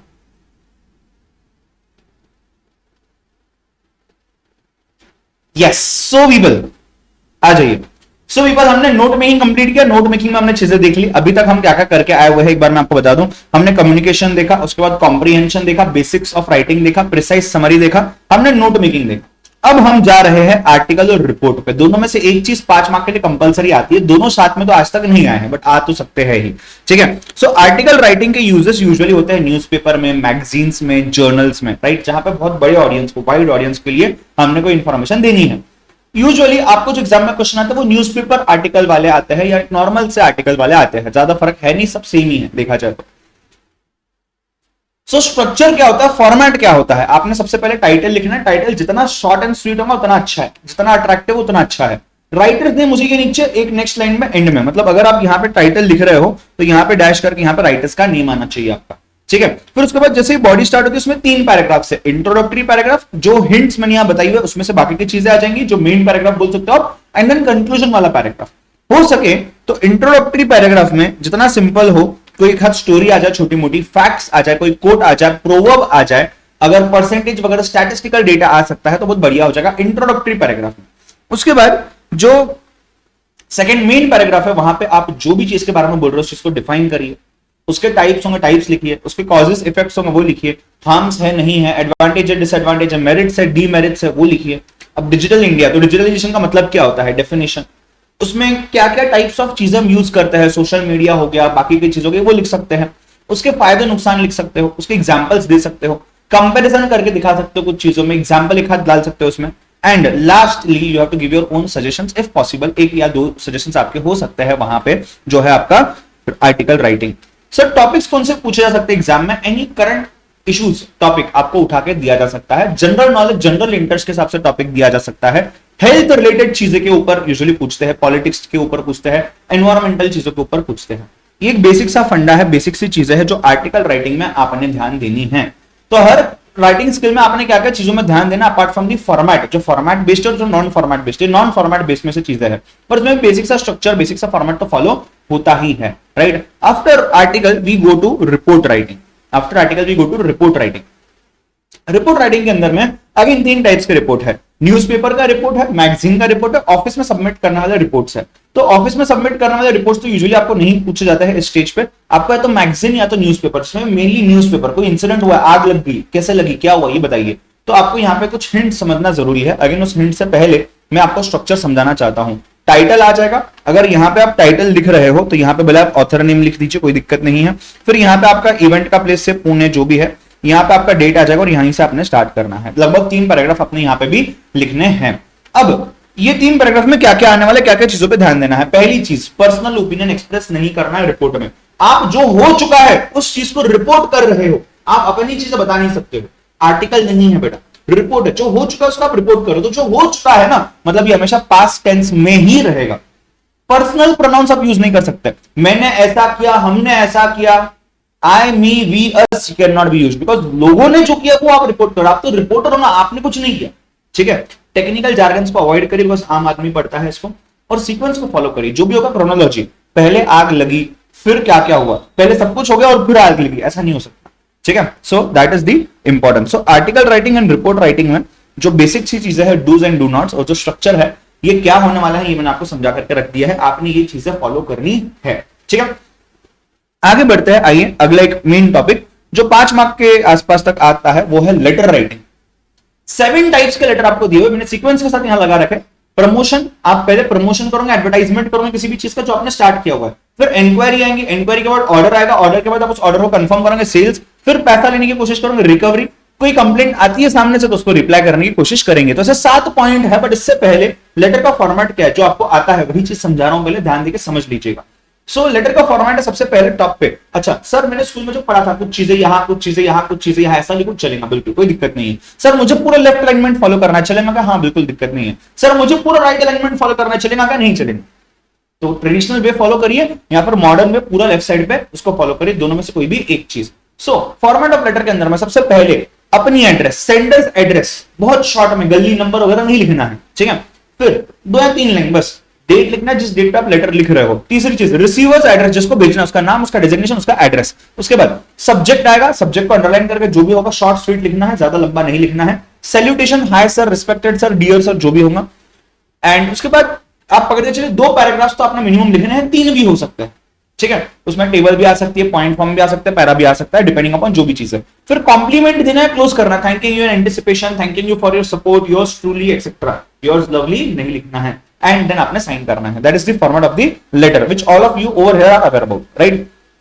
Moving on to what do you mean by promotion. Now आपने कुछ नया स्टार्ट किया, new branch, new office, new people और न्यू प्रोडक्ट और new services, you will write down a promotion letter to your existing clients asking them to take a trial of the product or services that you have made, ठीक है। अब इसके अंदर में आप पहली चीज समझिएगा, यहाँ पे हमें क्या क्या लिखना है। सबसे पहले आप खुश हो ये अनाउंस करते हुए कि आप कुछ नया कर रहे हो, तो आप खुश हो, you are happy to announce, ये वर्ड एज इट इज भी आ सकते हैं। आप खुश किस बारे में, न्यू प्रोडक्ट के बारे में हो, न्यू सर्विस के बारे में हो, उस न्यू प्रोडक्ट या सर्विस के बारे में डिटेल्स दीजिए, क्या काम करता है वो, कैसे आपका प्रॉब्लम सॉल्व करेगा वो, कितना उसका प्राइस है, क्या है, एक्सेट्रा। फिर आप बोलिए कि यार इसके बारे में और डिटेल चाहिए ना, मुझसे कांटेक्ट करिए, या कोई जिस भी इंसान से कांटेक्ट करना उसका नंबर नाम वहां पे डाल सकते हो। आप खास हो हमारे, तो हम आपको ऑफर दे रहे हैं, आप हमारे प्रिविलेज कस्टमर हो, हम आपको ऑफर दे रहे हैं, आपकी ऑफर मिस मत करिए। या फिर अगर आपने जनरल ऑफर रखा होगा सभी के लिए, तो आप ऐसा भी लिख सकते हो कि हमने सभी के लिए ऑफर रखा हुआ है, या आप प्रिविलेज हो इसलिए आपको एक डिस्काउंट कूपन दे रहे हैं, इस लेटर के साथ अटैच करके दे रहे हैं, ऐसा भी हो सकता है। तो बस प्रमोशन में इतनी 4 चीजें ध्यान रखनी है। इंक्वायरी के अंदर में भी 4 ही चीजें ध्यान रखनी है। पहली चीज है आपने इंट्रोडक्शन देना है, किसका, अपना खुद का, कि आप कौन हो, आप किस चीज के बारे में इंक्वायर करने जा रहे हो, वो अबाउट द सब्जेक्ट सेकंड आएगा।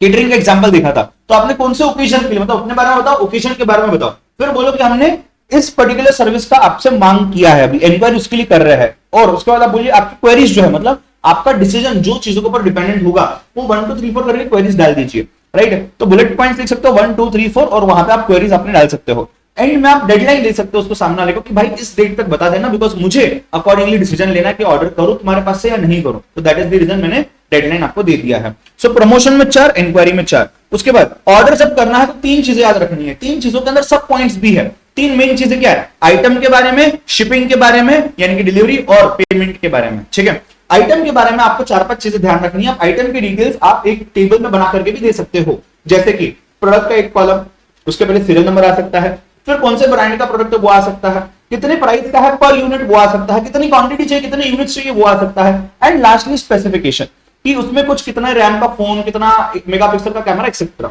शिपिंग जो है, डिलीवरी कहां चाहते हो, कौन से दिन तक चाहते हो, कितने समय पे चाहते हो, कौन से रूट से आपको लगता है सेफ होगा आपके यहां पे पहुंचना, तो डेट, लोकेशन और मोड, ये सब चीजें बता दीजिए। एंड लास्टली पेमेंट कब करोगे, कितना करोगे, एडवांस में कितना, बैलेंस कितना, कब पे करोगे, डेट क्या है, मोड क्या है, चेक देने वाले ऑनलाइन ट्रांसफर करोगे एक्सेट्रा। अगर दे दिया है पेमेंट आधा भी या जितना भी, तो उसका कोई सपोर्टिंग अटैच कर सकते हो, क्या कर सकते हो, नंबर लिख सकते हो, ट्रांजेक्शन नंबर, चेक नंबर लिख सकते हो।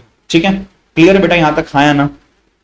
बताइए जरा, जो लोग इसको रिकॉर्डिंग फॉर्मेट में देख रहे हो बताइए जरा, चैट बॉक्स में कमेंट करिए, कमेंट बॉक्स होगा ना आपका, उसमें कमेंट करिए। यहां तक क्लियर है पक्का? यस, चलिए आगे बढ़े। मजा आ रहा है ना या नहीं? चीजें याद आ रही है क्या? मतलब मजे से ज्यादा चीजें याद आ रही है? कितने मजेदार तरीके से हमने जो भी पढ़ा है पिछले 1 महीने में, वो सब चीजें याद आ रही है क्या? नहीं तो वो मजे का क्या फायदा फिर? नहीं आ रही है ना? नहीं, चलो बढ़िया। कहां बैच चालू हो गई, कहां बैच खत्म भी होगी। मुझे ऐसा लग रहा था पहले कि ये वाला लेक्चर जो है ये मैं वहां आके लूं आपके साथ लाइव फेस टू फेस में, बट फिर मुझे लगा इससे अच्छा आप पहले ये लेक्चर लेता हूं, आपकी रिवीजन भी हो जाएंगे, आप लिख भी लोगे, मैं वहां के चेक करूंगा आपने क्या लिखा हुआ, वो ज्यादा सही लगा मुझे। राइट, सेल्स की बात करते हैं। सेल्स के अंदर में 5 चीजें ध्यान देना है। पहले सामने वाले को थैंक यू बोलना है, थैंक यू आपने हमारे साथ ऑर्डर प्लेस किया, आपने हमारे ऊपर ट्रस्ट किया। फिर कंफर्म करना कि देखो भाई आपने यही ऑर्डर किया था ना, आइटम 1, आइटम 2, आइटम 3, आइटम 4 इसी ब्रांड का इसी स्पेसिफिकेशन का, तो उसकी डिटेल्स दे दीजिए कि यार इसको ऐसा आप यूज कर सकते हो, उसकी इतनी वारंटी एक्सेट्रा एक्सेट्रा। आपको क्वेरी है, आप मुझे इस नंबर पे कांटेक्ट करिए, मेरे इस इंसान को, इस टीममेट को कांटेक्ट करिए, तो उसकी कांटेक्ट डिटेल्स आप डाल सकते हो। बस दैट्स इट अबाउट सेल्स, सबसे आसान है सेल्स। उसके बाद अगर सामने वाला पैसा नहीं दे रहा है तो आपने वसूली करना है, तो वसूली खत लिखेंगे। तो रिकवरी में क्या होने वाला है, सबसे पहले सब्जेक्ट में आएगा पेंडिंग ड्यूज। सबसे पहली चीज जो सब्जेक्ट में आने वाली क्या है, पेंडिंग ड्यूज। अब पेंडिंग ड्यूज तो लिख दिया हमने टाइटल, उसके बाद pending dues regarding what, you can also write it down over there only. फिर आपने रिमाइंडर देना है कि हम आपको प्यार से रिमाइंड कर रहे हैं, हमने इतनी बार रिमाइंड किया, आपने हमें भाव नहीं दिया, अब अगर आप रिमाइंड नहीं सुनते हो हमारा तो हम बहुत ज्यादा भाव देंगे फिर आपको। ठीक है, फिर आपको बताना है कि हमारे पॉलिसी के अनुसार, हमारे गाइडलाइंस के अनुसार, हमारी कंपनी की गाइडलाइंस के अनुसार हम इतना समय आपको अलाउ कर सकते हैं, जो हो चुका है तो भी पैसा दे दीजिए, नहीं तो इंटरेस्ट लगेगा, पेनल्टी लगेगा, तुम्हारा घर बेच देंगे। तो ऐसा लिखना नहीं है। हाँ, फिर उसके बाद रिक्वेस्ट करना है आपने, फाइनली पोलाइट रहना है, रिक्वेस्ट करना है कि आप प्लीज कंप्लाई करिए हमारे गाइडलाइंस को, राइट, तोड़िए मत उसे। अगर आप नहीं करते हैं तो हमें लीगल एक्शन लेने पे मजबूर कर रहा है, हम लीगल एक्शन लेंगे भाई। तो मतलब पोलाइटली सॉरी, प्यार से, जैसे हम बोलते हैं ना, ऐसे प्यार से प्लीज वगैरह बोलना है, और फिर लीगल एक्शन तक बात पहुंचानी है, स्ट्रिक्टनेस पे। फिर अप्रिशिएट करना है कि हम अप्रिशिएट करेंगे अगर आपने हमारी बात सुनी और जल्दी से जल्दी आपके ड्यूज क्लियर कर दिए। और यहाँ पे एक चीज है जो किसी लेटर में नहीं है, वो है एक्नॉलेजमेंट। सामने वाले ने एक्नॉलेज करना ही करना है आपके लेटर को, नहीं करेगा तो आप कोर्ट में जा नहीं सकते, तो इसलिए एक्नॉलेजमेंट सामने वाले से मांगना है इस लेटर का। फिर कंप्लेंट लेटर है और रिप्लाई टू कंप्लेंट लेटर है। आइए, कंप्लेंट लेटर की जब मैं बात करता हूं तो कंप्लेंट लेटर में 7 चीजें हैं जो इंपॉर्टेंट है, और रिप्लाई टू कंप्लेंट में रिप्लाई ऐड करके 8 चीजें आती है। राइट, कंप्लेंट लेटर में सबसे पहले रेफरेंस आएगा, जो भी रेफरेंस के थ्रू आपने इसको कंप्लेंट को लिया हुआ है, आप कंप्लेंट कर रहे हो, करने वाला कंप्लेंट, जो कंप्लेंट कर रहा है कस्टमर हो गया।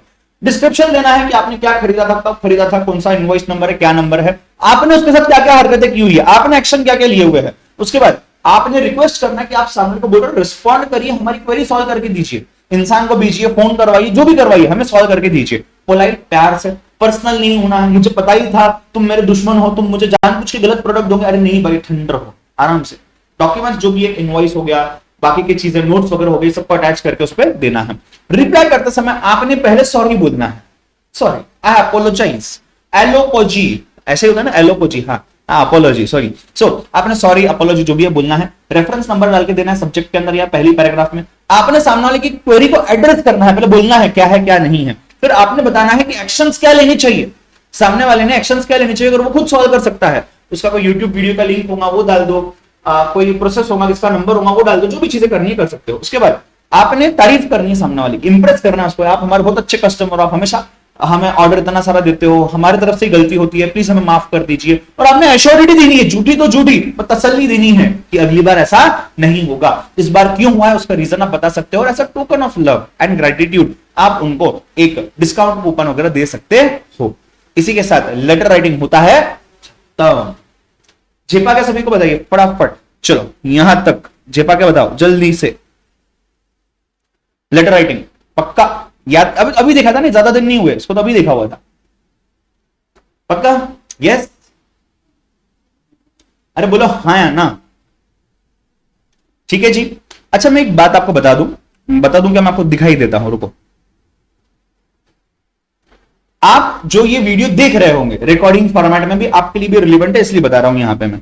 आप अगर YouTube पे जाते हो, YouTube पे अगर आप मेरी चैनल पे जाते हो, मैं उसकी लिंक भी आपको दे दूंगा, काफी लोगों के पास होगी ऑलरेडी। तो अगर आप उस पे जाते हो तो वहां पे if you go to playlist, तो प्लेलिस्ट में, अरे ऐसा क्यों दिख रहा है, ठीक है चलो कोई दिक्कत नहीं, आपको दिख जाएगा अच्छे से। यहां थोड़ा सा टैबलेट पे वो इशू हो रहा है। सो इसमें एक ना सीए फाउंडेशन मैराथन ऐसा दिखेगा आपको, तो इंटरमीडिएट मैराथन हो गया। हाँ ये देखो सीए फाउंडेशन मैराथन है। सीए फाउंडेशन मैराथन के अंदर में अगर आप जाओगे नीचे, तो यहां पे ना एक CA foundation BCR marathon revision है, जो कि 5 घंटे का मैराथन रिवीजन है, सब कंसेप्ट डिटेल में। मतलब यहां 1 घंटे में आप सोचो हम इतना सब रिवाइज कर रहे हैं अच्छे तरीके से चार्ट फॉर्मेट में। ये बीसीआर चार्ट रिवीजन करके मैं इसी प्लेलिस्ट में अपलोड करने वाला हूं। तो मैराथन रिवीजन जो लगभग 5 घंटे का है, डिटेल्ड मैराथन रिवीजन है, उसको आप देख सकते हो 1 बार 2 बार 5 बार जैसे भी आपको चाहिए, आपका अच्छे से रिवीजन हो जाएगा। उसी के नीचे लगभग 5 घंटा 20 मिनट का एक और मैराथन है, जिसका नाम मैंने प्रैक्टिस सेशन दिया हुआ है, जिसमें मैंने एक मॉक टेस्ट पेपर क्लास में मैराथन में बैठ करके सॉल्व किया हुआ है, राइट। तो वो आई गेस 1-2 अटेम्प्ट पुरानी चीजें हैं, अभी के लिए नहीं है इमीडिएटली, बट वो सेम ही सिलेबस है, आपका सिलेबस चेंज नहीं हुआ बीसीआर में कुछ, तो आप उन दोनों को वॉच कर सकते हो। जितना भी कंटेंट आपके लिए जरूरी है सब उसमें दिया गया है। तो 10 घंटे की मैराथन है। उसके अलावा जो मैं चार्ट रिवीजन दे रहा हूं ये अलग है। तो आप ये चार्ट रिवीजन जो है, ये चार्ट रिवीजन को आप तो फटाफट बार बार भी देख सकते हो, जितनी बार चाहिए। सर खुद से पढ़ने में बोर हो रहा है, रिवाइज करने में बोर हो रहा है, ये देख लो, कोई दिक्कत नहीं है। इन सभी के पार्ट में टाइम स्टैम्प्स भी डाल दूंगा मैं यूट्यूब पे। आपको वो पर्टिकुलर टॉपिक चाहिए तो ना देख लो। आपको उसका ऑडियो रिवीजन चाहिए, इंटरनेट बंद करके देखना है, कोई दिक्कत नहीं है। आप उसको या क्या बोल सकते हैं, मेरे टेलीग्राम चैनल से ऑडियो रिवीजन डाउनलोड कर सकते हो, वहां पे देख सकते हो, दैट इज आल्सो फाइन। ठीक है, तो ये फाइल जो आपको दिख रही है, ये फाइल भी मैं आपको टेलीग्राम पे देने वाला हूं, और आपको मैं क्या बोलते हैं ऑडियो नोट जो इंडिविजुअल रिस्पेक्ट है वो भी देने वाला हूं, और इसका लेक्चर का लिंक भी आपको देने वाला हूं। ठीक है, और जो लोग मुझे यहाँ लाइव देख रहे हो, आपके लिए और भी कुछ चीजें हैं इसके अलावा जो मैं चाहता हूं आपने ध्यान देना है, मैं आपको बताता हूं इस सेशन के एंड में। ठीक है, चलिए फिलहाल मैं आगे बढ़ता हूं, अगले टॉपिक पर जाते हैं, ज्यादा कुछ बचा नहीं है, आइए थोड़ा सा फिनिशिंग टच दे देते हैं। ठीक है, चलिए सो ईमेल राइटिंग की बात करते हैं। लेटर का जमाना गया, ये सभी चीजें आज भी हो रही है, बट ये जमाना चला गया लेटर का। आज ये सब ईमेल पे हो रहा है, व्हाट्सएप पे हो रहा है, तो ईमेल समझना जरूरी है। उसके साथ साथ there is something called circular and memo writing. हमने कल ही किया हुआ है हमारे बैच के अंदर में। ऑफिशियल कम्युनिकेशन में सर्कुलर है और मेमो है। आइए समझते हैं ईमेल राइटिंग जो है, आपने अगर ईमेल लिखना है किसी को तो कैसे लिखना है, राइट। तो पहले तो उसमें 3 चीजें तो समझनी जरूरी है। एक है टू, दूसरा है सीसी, तीसरा है बीसीसी। टू के बाद CC is carbon copy, BCC is blank carbon copy. ठीक है, तो यहां पे टू में उन लोगों को आप इंक्लूड करते हो, उनका ईमेल एड्रेस नाम लिखते हो जिनको आपने मैसेज भेजना है, जिनके लिए मैसेज बना हुआ है, राइट। सीसी में आप उन लोगों को मैसेज भेजते हो, उन लोगों को लिखते हो जिनको मैसेज नहीं भेजना है, जिन्हें बताना है कि मैंने टू वाले को मैसेज भेजा हुआ है। और बीसीसी जो है, बीसीसी में आपने सीक्रेटली उन लोगों को लिखना है, उन लोगों को ऐड करना है जिनको आपने सीक्रेटली बताना है। सबको दिखाना नहीं कि मैंने उसको बताया, बस उसको बताना है कि भाई देख तू देख ले, मैंने ये ईमेल भेज दिया है। तो सपोज आप आपके क्लाइंट को ईमेल लिख रहे हो, आपके बॉस को लूप में रख रहे हो, आपके बॉस को बता रहे हो कि मैंने ईमेल लिखा है, और आप आपके साथ जो बंदा काम करता है आपकी टीम में, आपका टीममेट, उसको भी बता रहे हो कि मैंने ईमेल लिख दिया, बट बॉस को पता नहीं चाहिए कि आपने इसको बताया है ओवर दी ईमेल, तो आप उसको बीसीसी में लिख रहे हो। हमने ये भी देखा था कि जिसको हमने टू में लिखा हुआ है उसको ये दिखेगा सीसी में कौन है, सीसी वाले को दिखेगा टू में कौन है, बट इन दोनों को ये नहीं दिखेगा कि बीसीसी में कौन है, बट बीसीसी वाले को दिखेगा क्या कि टू और सीसी में कौन है, हाँ राइट। बट बीसीसी में अगर 100 लोग हैं तो सब एक दूसरे का ईमेल एड्रेस नहीं देख पाएंगे, राइट, बट इंडिविजुअली सभी लोग टू और बीसीसी को देख पाएंगे। फॉर्मेट क्या है, फॉर्मेट में सबसे पहले आता है फ्रॉम। आप ईमेल एड्रेस लिख सकते हो सिंपल सा, karan.chandwani@gmail.com, ऐसा चल जाएगा, राइट राइट, ऐसा आप लिख सकते हो। I am the king @gmail.com मत लिखना बाबा, एग्जाम में नहीं लिखना है। पापा की परी @gmail.com नहीं लिखना है, ठीक है। सो अपने खुद के डिटेल्स पूरे बीसीआर में कहीं भी सीए फाइनल तक की याद रख दो, कहीं भी कोई भी पेपर में अपने सच्ची के डिटेल्स नहीं लिखने हैं, आपका रजिस्ट्रेशन बैन करवाया जा सकता है उस चक्कर में। ठीक है, आप तो कॉपी नहीं कर रहे थे, बट ऐसा अंदाजा लगाया जा सकता है कि आप इसको हिंट देने की कोशिश कर रहे हो कि मुझे मार्क्स ज्यादा दो, राइट। सो फ्रॉम के बाद टू के बाद सीसी के बाद बीसीसी, देन सब्जेक्ट को अंडरलाइन कर सकता हूं as far as exam is concern. Body में 3 छोटे छोटे पैराग्राफ और closing line again same letter जैसा और सिग्नेचर। ठीक है, अब ईमेल राइटिंग एग्जाम में आता भी तो 2 से 3 से 5 मार्क मैक्सिमम, बट हमेशा नहीं आता है, कभी आएगा कभी नहीं आएगा, सेम लेटर के जैसा, बट लेटर की फ्रीक्वेंसी आने की ज्यादा है, ईमेल की उतनी भी नहीं है। उसके बाद अगर आप देखोगे ऑफिशियल कम्युनिकेशन में 2 इंपॉर्टेंट चीजें हैं, एक है सर्कुलर, दूसरा है मेमो। ठीक है, सर्कुलर में हम यूजुअली बहुत सारे लोगों को सर्कुलर लिखते हैं, ओपन होता है, ऑर्गेनाइजेशन के बाहर वालों को भी हम सर्कुलर भेज सकते हैं। मेमो में ऐसा नहीं होता है, मेमो में हम एक एक इंसान को ही भेजते हैं और खास करके हमारे इंटरनल ऑर्गेनाइजेशन में जो लोग हैं उन्हीं को भेजते हैं, right.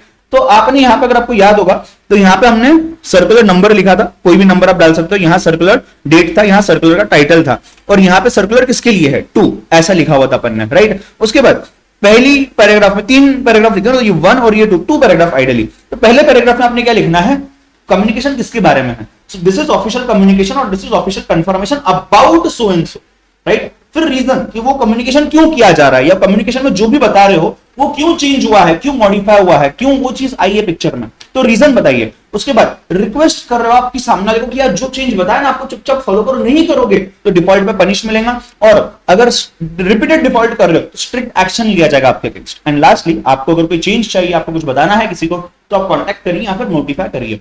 And lastly you have signature, that is circular for you.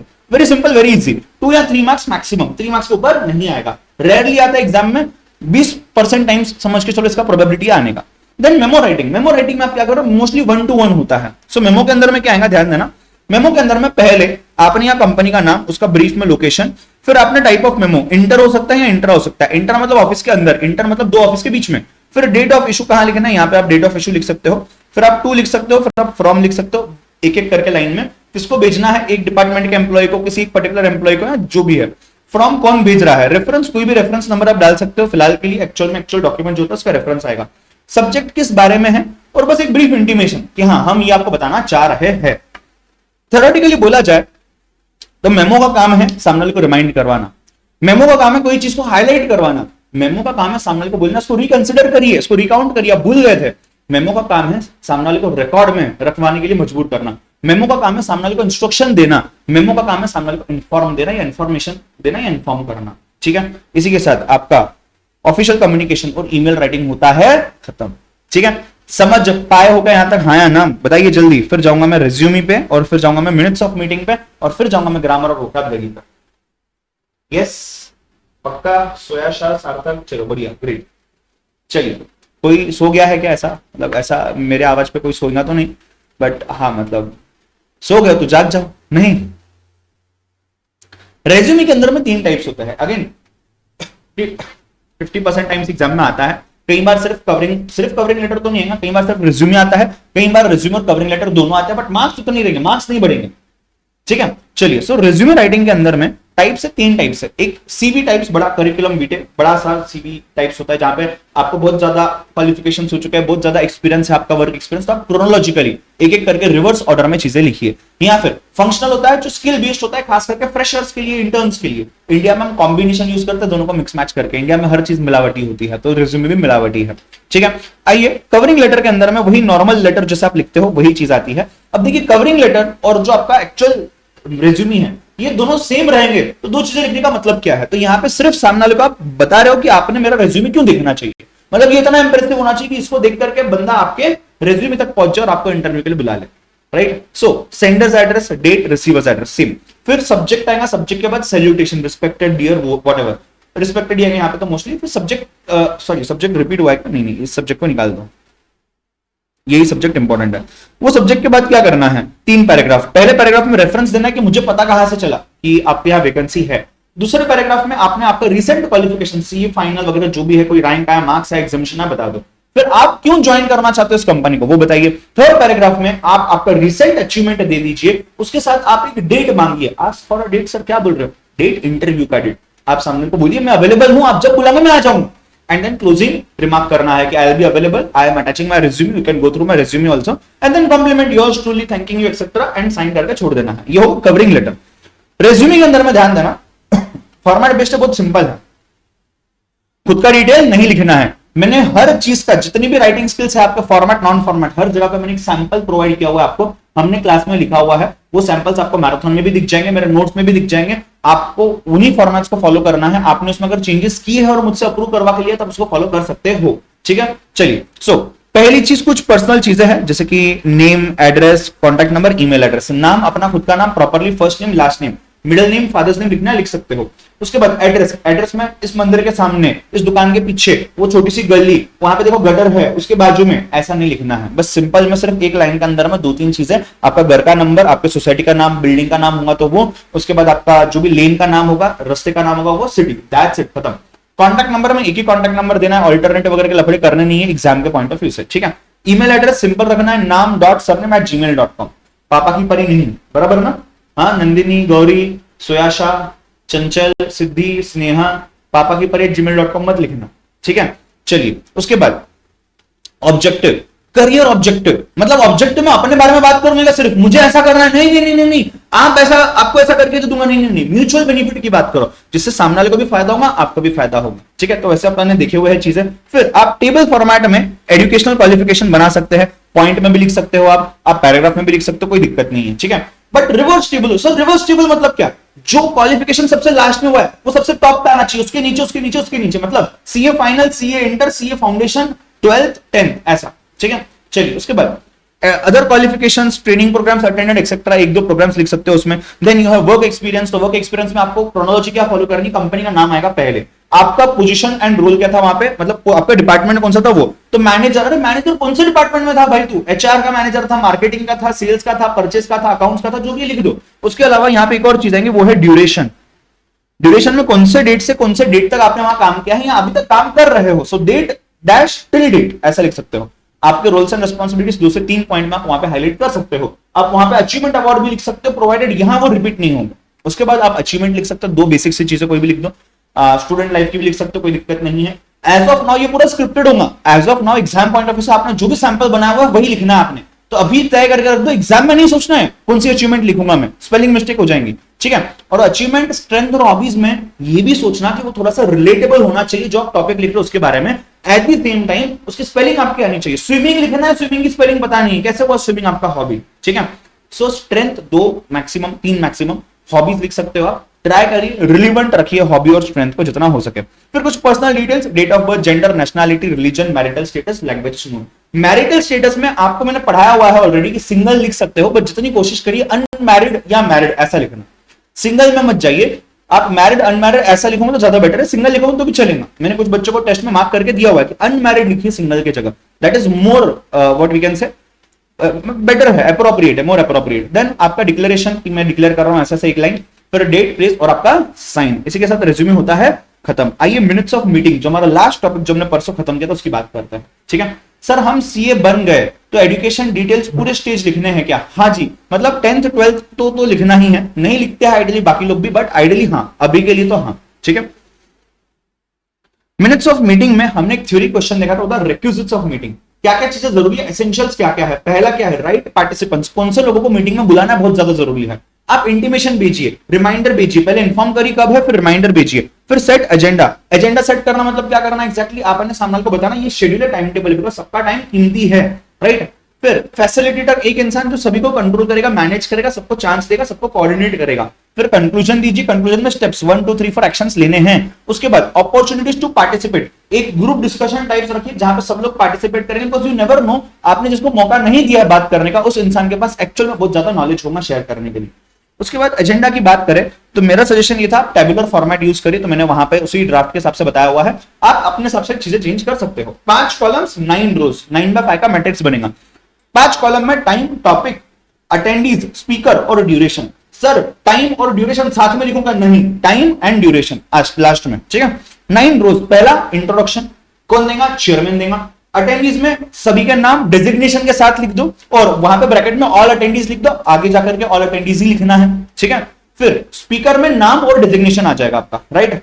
चलिए, और टाइम में और ड्यूरेशन में गैप नहीं होना चाहिए। सेम रेज्यूमे में जैसे मैंने बताया था, डेट ऑफ बर्थ से एजुकेशन, क्वालिफिकेशन, वर्क एक्सपीरियंस पे ड्यूरेशन प्रॉपर मैच होना चाहिए, सिंक होना चाहिए। फिर technical session 1, 2 and 3 and 4 depending upon जो भी कंटेंट आपको क्वेश्चन में पूछा गया है, अकॉर्डिंगली उसको फ्रेम करके लिखिए। ऐसा लिखिए कि समझते आना चाहिए सामने वाले को, राइट। तो 2 सेशन के बाद टी ब्रेक 10-15 मिनट का, फिर 2 सेशन। मीटिंग का टाइम अगर क्वेश्चन में नहीं दिया तो क्या करोगे, सुबह 9 से 10 या 9 से 10 के बीच में स्टार्ट करोगे, 2 या 3 घंटे की मीटिंग उसको आप रख सकते हो। आइडिया 3 घंटे की मीटिंग आप रख सकते हो। रात को 10 बजे मीटिंग होगी क्या, नहीं, ठीक है। चलिए, उसके बाद ओपन हाउस डिस्कशन होगा and then thank you note again by the chairman. फिर इसके मिनट्स कैसे लिखने हैं, मिनट्स में टाइटल आएगा मिनट्स ऑफ मीटिंग सेंटर में, जैसे रेज्यूमे में भी सेंटर में रेज्यूमे आता था, हेल्ड एट जो भी ऑफिस का नाम है कहां है, फिर डेट कौन से डेट पे हुआ, टाइम भी लिख सकते हो, मेंबर्स प्रेजेंट नाम डिजिग्नेशन के साथ, ठीक है। और यहां पे एक और चीज है, मेंबर्स एब्सेंट भी लिखा जा सकता है practically. Exam point of view से अगर दिया गया कि ये 2 लोग एब्सेंट है तो ही लिखना, नहीं तो अपना दिमाग मत चलो। फिर एक पैराग्राफ एक सेशन के लिए, मतलब एक पॉइंट नहीं बोल रहा हूं मैं, 2-3 पॉइंट्स हो सकते हैं, बट एक पैराग्राफ एक सेशन के लिए, फिर एक लाइन छोड़ के अगला सेशन, राइट। सिंपल रखना है, 1 हाथ पेज के आसपास में लेंथ रखना है। पहली बार मिनट्स लिखते समय डेजिग्नेशन लिखना है इंसान का, जो भी जिसको भी आप इंट्रोड्यूस कर रहे हो, अगली बार नहीं लिखा तो भी चलेगा। कंक्लूजन में स्टेप्स लिखने कम से कम 2, और आपने प्रपोज करना है डेट, एक्शन टेकन, रिपोर्ट, कि आप कब सबमिट करोगे। तो सपोज मीटिंग जो भी डेट पे उससे 8 से 10 दिन से 15 दिन तक का डेट आप लिख सकते हो एक्शन टेकन रिपोर्ट का, और उसी डेट तक आपने एक्शन टेकन रिपोर्ट एक्चुअल में बनाना है। तो एग्जाम में तीनों चीजें भी आ सकती है, तीनों में से कोई भी एक चीजें आ सकती है, राइट। अगर एजेंडा है तो 2 से 3 मार्क, मिनट्स है तो 5 मार्क्स, एक्शन टेकन रिपोर्ट है तो 2 मार्क का आइडियली, तीनों भी आए तो 5 मार्क का छोटा सा एक क्वेश्चन आ सकता है। एक्शन टेकन रिपोर्ट लगभग डेट जो आएगी वो 7 to 10 days after the meeting रहेगा, डेट वहां पे मेंशन करना है और ऐसा स्टार्ट करना है, as per the meeting held on so and so date at so and so place following actions have been reported, action 1, action 2, action 3, और नीचे साइन करना है, खत्म, दैट्स इट। इसी के साथ मिनट्स ऑफ मीटिंग होता है खत्म। एक लास्ट चीज, ग्रामर एंड वोकैबुलरी। आइए समझते हैं बात को। पहले तो मैं वोकैबुलरी को खत्म कर देता हूं, फिर मैं ग्रामर पे आता हूं। वोकैबुलरी में आपको मैंने नोट्स के अंदर में बहुत सारी चीजें बताई हुई है, आपने कुछ चीजें सेल्फ रीड भी की हुई है। उसके अलावा जितना इंपॉर्टेंट है जो आज तक एग्जाम में पूछा गया वो सिर्फ 3 है, इडियम्स, सिनोनिम्स, एंटोनिम्स। उसके लिए पीपीटी जो है, मैंने आपको पीपीटी के कॉपीज दिए हुए हैं, जिनके पास नहीं है टेलीग्राम पे आप चेक कर सकते हो, उनका आप रेफर कर सकते हो, वहां से सभी इमेजेस के साथ क्लियर हो जाएंगे। इमेजेस आपके एग्जाम में लिटरली सामने घूमेंगे। You will thank me later for it. मेरे ख्याल से वो हो रहा है अभी ही काम, आप अगर ट्राई कर रहे हो तो। यस, हो रहा है क्या, नहीं हो रहा है, नहीं हो रहा है। मैं पीपीटी डिलीट कर देता हूं आपके फोन में से, फिर नहीं ना हो रहा है ना काम उससे। हाँ चलिए, सो अभी वोकैबुलरी के 4 काइंड्स है अलग अलग, oral vocabulary, written vocabulary, expressive vocabulary, receptive vocabulary. Oral मतलब जहां पे आप ये तो बोल रहे हो किसी को, मैं स्पीक कर रहा हूं, आप लिसन कर रहे हो, तो दोनों भी ओरल वोकैबुलरी में है। Oral kind not type, type is more specific. Written के अंदर में again there are 2 kinds, one is reading, you can either read someone has written it and you can write it, right. तो जैसे मैंने लिखा हुआ है आप पढ़ रहे हो, तो दोनों भी रिटन हो गया। एक्सप्रेसिव जहां पे मैं बात कर रहा हूं या फिर आप बात करो, आप लिख रहे हो, तो ये भी एक्सप्रेसिव, आपने एक्सप्रेस किया, या तो लिख करके करोगे या बात करके करोगे। रिसेप्टिव आप जो भी है रिसीव कर रहे हो, तो सुन रहे हो तो पढ़ रहे हो लिखा हुआ, राइट। टाइप्स में 5-6 टाइप्स है, आइए देखते हैं। पहला सिनोनिम्स यानी कि मीनिंग, सिमिलर मीनिंग का word, right. Antonyms opposite meaning वाले वर्ड, राइट, समानार्थी विरुद्धार्थी, याद होगा तो। फॉरेन वर्ड्स जो हमने रूट वर्ड्स पढ़े ना हमारे इसमें, जो हमने कहीं कौन से लैंग्वेज से बोरो किए हुए हैं। इफ यू सी कम्युनिकेयर का मतलब था टू शेयर लैटिन में, उसको हमने कम्युनिकेशन कर दिया। अभी तो कम्युनिकेशन तो इंग्लिश लैंग्वेज है, communicare was Latin root of. Connotations invoke करता है फीलिंग, आई लव यू, बी डाल दिया, ठीक है। फिर कॉलोकेशन में 2 वर्ड साथ में आएंगे, good night, sweet dreams, right, heavy rains, ठीक है।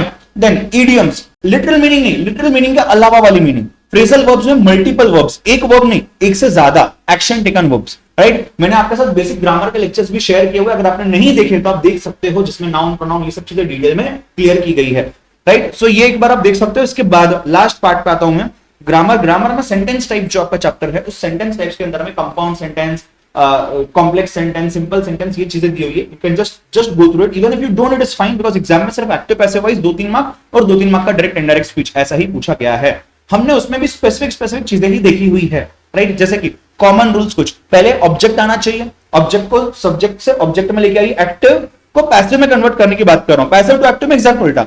ऑब्जेक्ट पहले आएगा या प्रेडिकेट बोलते तो प्रेडिकेट पहले आएगा, ठीक है। सो ऑब्जेक्ट या predicate will come first, followed by correct form of verb. तो जितने वर्ब्स हमने अभी तक देखे बस उतना ही रिलेवेंट है, ज्यादा नहीं उससे। वर्ब को पार्टिसिपल में कन्वर्ट करना है, टेंसिंग फॉर्मेट चेंज करना है, और लास्ट में बाय ऐड करके बाय के बाद सब्जेक्ट ऐड करना है, राइट। एक्टिव वॉइस में अगर आई लिखा हुआ तो पैसिव में मी हो जाएगा, एक्टिव में वी लिखा हुआ है पैसिव में अस हो जाएगा, एक्टिव में ही लिखा हुआ है पैसिव में हिम हो जाएगा, एक्टिव में शी लिखा हुआ है पैसिव में हर हो जाएगा, एक्टिव में दे लिखा हुआ है पैसिव में देम हो जाएगा, एक्टिव में यू लिखा हुआ है पैसिव में यू ही रहेगा, एक्टिव में इट लिखा हुआ है पैसिव में इट ही रहेगा। ठीक है, उसके बाद एक बहुत अच्छी चीज मैंने आपके लिए की हुई है, मैंने यहाँ पे आपको मार्किंग भी करके दिया था कि क्या चेंज हो रहा है तो क्या चेंज होगा। यहाँ पे मैंने कलर कोडिंग चेंज किया हुआ है पूरा, रेड प्रेजेंट के लिए यूज किया है, पास्ट के लिए ब्लू यूज किया है, फ्यूचर के लिए ग्रीन यूज किया है, कंटिन्यूअस के लिए मैंने येलो यूज किया हुआ है, तो आप इजीली आसानी से देख सकते हो। ठीक है, आप जब इसको चार्ट में लिखोगे तो आपने अकॉर्डिंगली ही लिखना है, अकॉर्डिंगली आपने लिखना है। ठीक है, ध्यान देना टेंस अगर सिंपल प्रेजेंट है, यूजुअली सिंपल में ही आपका काम हो जाता है, मैक्सिमम आपको कंटिन्यूअस पे आएगा एग्जाम में, तो सिंपल आई डू इट तो वो जगह इट इज डन, तो प्रेजेंट इसके लिए यहां डू था, प्रेजेंट इसके लिए यहां पे इज है। सेम चीज पास्ट में अगर जाती है सिंपल पास्ट तो आई डिड इट और it was done, was past में आएगा। सेम चीज सिंपल फ्यूचर में जाती है, आई विल डू इट तो विल आ गया और यहां पे it will be done, will के साथ बी भी आ जाएगा। कंटिन्यूअस प्रेजेंट की बात करो तो प्रेजेंट की वजह से एम या इज यहां आएगा, बट कंटिन्यूअस की वजह से यहां पे डूइंग आ जाएगा और यहां पे बीइंग आ जाएगा, डन एज इट इज आएगा। सो कंटिन्यूअस प्रेजेंट में आई एम डूइंग इट, उसका पैसिव में हो जाएगा it is being done by me. Then continuous past में, पास्ट की वजह से यहां पे वाज है और यहां पे भी वाज ही आएगा, कंटिन्यूअस की वजह से यहां पे भी डूइंग था, यहां पे भी डूइंग है, यहां पे भी बीइंग था, यहां पे भी बीइंग है। सो कंटिन्यूअस पास्ट में I was doing it, it was being done by me, ऐसा कुछ आ सकता है। आइए direct indirect speech. Direct speech usually action actual words होते हैं जो पहले इंसान ने दूसरे इंसान को बोले हुए, कोड के साथ हम उसको बोलते हैं। रिपोर्टेड में हम तीसरे इंसान के बारे में, या मतलब तीसरा इंसान कोई दो लोगों के बारे में बात करता है, या दो लोग आपस में भी बात कर सकते हैं। कॉमन रूल्स क्या है, वर्ब को टेंस के हिसाब से चेंज करना है, राइट। कॉमा को निकालना है, कॉमा की जगह कंजंक्शन डालना है। कंजंक्शन वो वर्ड होता है जो दो सेंटेंस को जोड़ता है, दैट इज दैट यहां पे मोस्टली यूज किया जाता है। उसके बाद प्रोनाउन को चेंज करना है रिस्पेक्टिवली, फुल स्टॉप एंड में देना है, क्वेश्चन मार्क होगा निकल जाएगा, एक्सक्लेमेटरी मार्क होगा निकल जाएगा। Universal sentence, honesty is the best policy, where there is a will there is a way, तो इसका वाज नहीं हो जाएगा, वहां पे सेम वैसा ही रहेगा, that will never change. Verb में चेंज क्या करना है, डिक्लेरेटिव है यानी कि स्टेटमेंट दिया हुआ है, पॉजिटिव नेगेटिव कोई भी, असर्टिव नेगेटिव कोई भी, तो टोल्ड या सेड यूज होगा। Interrogative question mark, question mark निकाल दीजिए, आस्क्ड या क्वेश्चन डालिए। इंपरेटिव है, ऑर्डर दिया हुआ है, कमांड दिया हुआ है, रिक्वेस्ट किया हुआ है, तो ऑर्डर एडवाइस रिक्वेस्टेड ऐसा आ जाएगा। एक्सक्लेमेटरी है, जहां पे कुछ एक्सप्रेस किया गया है, तो एक्सक्लेम्ड, वंडर्ड एक्सेट्रा ऐसी चीजें आ जाएगी। इसी के साथ आपका बीसीआर का सिलेबस होता है right. So I hope we rocked it in the chart revision and आप डिटेल के लिए आगे डिटेल रिवीजन को देख ही सकते हो। प्रैक्टिस सेट्स मैंने आपको दे रखे, आप उसको सॉल्व कर ही सकते हो, राइट। 2 मिनट, जितने लोग लाइव अटेंड कर रहे हो प्लीज सामने ध्यान देना, मैं कुछ इंपॉर्टेंट चीजें बता रहा हूं, राइट। प्लीज सामने ध्यान देना, आप ही के पॉइंट ऑफ व्यू से बता रहा हूं। आपने क्या करना, चार्ट पेपर लिए क्या आप लोगों ने, जितने भी लोग लाइव देख रहे हो, आई गेस 20-30 के आसपास लोग हैं, आपने चार्ट पेपर खरीदे क्या? चार्ट पेपर की बात कर रहा हूं, चार्ट पेपर आपने खरीदे क्या? हाँ नहीं, चार्ट पेपर लिए क्या आपने? नहीं लिए है, हो सकता है तो आज या कल में ले लीजिए। मेरी ऐसी इच्छा है, सी आपको ये जो मैंने पीडीएफ फॉर्मेट में देना है, ये तो मैंने आपको देना ही है, ठीक है। आप अगर इसको ऐसा ही इसमें से पढ़ना चाहते हो तो obviously yes you can go for it. मैं ऐसा मानता हूं, ये मेरा पर्सनल एक्सपीरियंस रहा है, मेरे स्टूडेंट्स के साथ का भी एक्सपीरियंस हमेशा ये रहा है कि बस इतना सफिशिएंट नहीं है, ये आपने खुद से लिखना है और उसको आपने रिवाइज करना है। आप खुद से जो लिखोगे वो लिखते समय आप एज इट इसको कॉपी पेस्ट कर सकते हो, बिल्कुल हाँ सही है, पूरा आपके लिए रिलेवेंट पॉसिबल है। जैसे कि हमने देखा था इस केस में क्या बोलते थे, जो डेमोज या सैंपल्स मैंने आपको दिए थे ना, उसमें भी सेम चीज की थी अपन ने, तो आप वैसा कर सकते हो, that is very much fine, you can go ahead with that, कोई दिक्कत नहीं है। बट अगर आप खुद से लिखते हो तो आप उसमें कुछ थोड़े से चेंजेस कर सकते हो डिपेंडिंग अपॉन कि आपको लगता है ये आपके लिए इंपॉर्टेंट है या आपको लगता है ये इंपॉर्टेंट नहीं है। तो आप इसमें से कुछ निकालना तो मत, आप निकाल जरूर सकते हो, बट ट्राई करिएगा इसमें कुछ डालना, नई चीज जो आपको लगती है ये इंपॉर्टेंट है, आप उस चीज को वहां पे इंसर्ट कर सकते हो जरूर। So that is one point of it. So ये जो मुझे आपको बोलनी थी, आप चेंजेस कर सकते हो अपने हिसाब से, आपको जैसे भी चाहिए, कोई दिक्कत नहीं है। As it is copy paste करना है करिए। सर मुझे नहीं बनाना है चार्ट, ठीक है कर लीजिए, मेरी तो दुआएं आपके साथ रहेंगी, ज्यादा दुआएं रहेंगी अगर आप चार्ट बनाओगे, बिकॉज मुझे पता है उसका इंपॉर्टेंस आपको बाद में समझेगा। तो हो सके तो प्लीज चार्ट बना लीजिएगा, राइट। हाँ आपको ऐसा लगता है कि सर मेरे घर पे वॉल पे चिपकाने की जगह नहीं है चार्ट की, तो चिपका क्यों रहे हो, फोल्ड करके रख दो, ओपन करके देख लेना, रिवाइज करना, ऐसे बेड पे या फ्लोर पे बैठना, सामने ओपन करना, इस तरफ एक बुक रख देना, रिवाइज कर लेना पूरा, या फिर चार्ट पेपर को ओपन करके ये लेक्चर मेरा ऑन कर देना 1 घंटे का, वो मैं बात करते रहूंगा, आपके सामने चार्ट रहेगा, आप रिवाइज कर लेना, उसको फोल्ड करके रख देना, ये भी चलेगा, राइट। तो this is also possible. And एक और चीज आप कर सकते हो, आपको चाहिए, आपको जो चैप्टर का रिवीजन करना है उसका फोटो ले लो, जो आपने लिखा हुआ है उसमें से, इसमें से नहीं, आपको वॉलपेपर सेट कर दो, स्टेटस रख दो।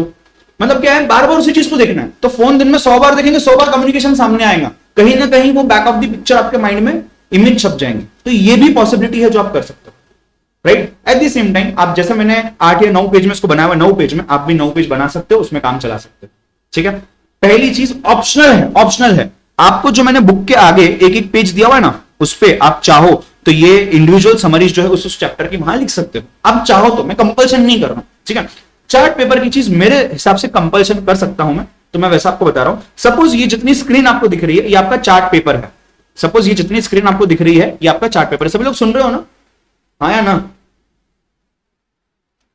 अरे हाँ या ना? ना? हाँ हाँ सर, ये पूरे 9 पेजेस एक चार्ट पेपर में नहीं आएंगे। अरे प्रशांत जी आएंगे, मैं आपको बताता हूं कैसे। इतना डेटा नहीं है, अगर आप देखोगे बहुत सारा कंटेंट तो खाली है, ये देखो यहाँ पे इतनी सारी चीजें तो खाली है, तो डोंट वरी, सब बैठेगा। ध्यान देना, मैं समझाता हूं क्या करना है आपने। सो आपने इस चार्ट पेपर को पहले तो 2 पार्ट्स में डिवाइड करना है।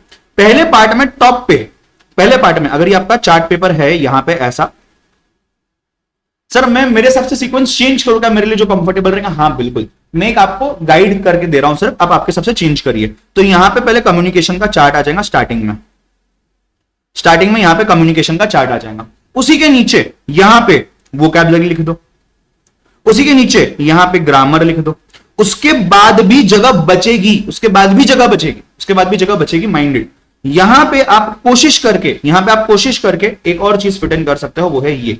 तो आप यहां पे कॉम्प्रीहेंशन पैराग्राफ हो गया आपका, बेसिक्स ऑफ राइटिंग हो गया आपका, और उसी के साथ साथ आप एक और चीज लिख सकते हो, वो है प्रिसाइज एंड समरी।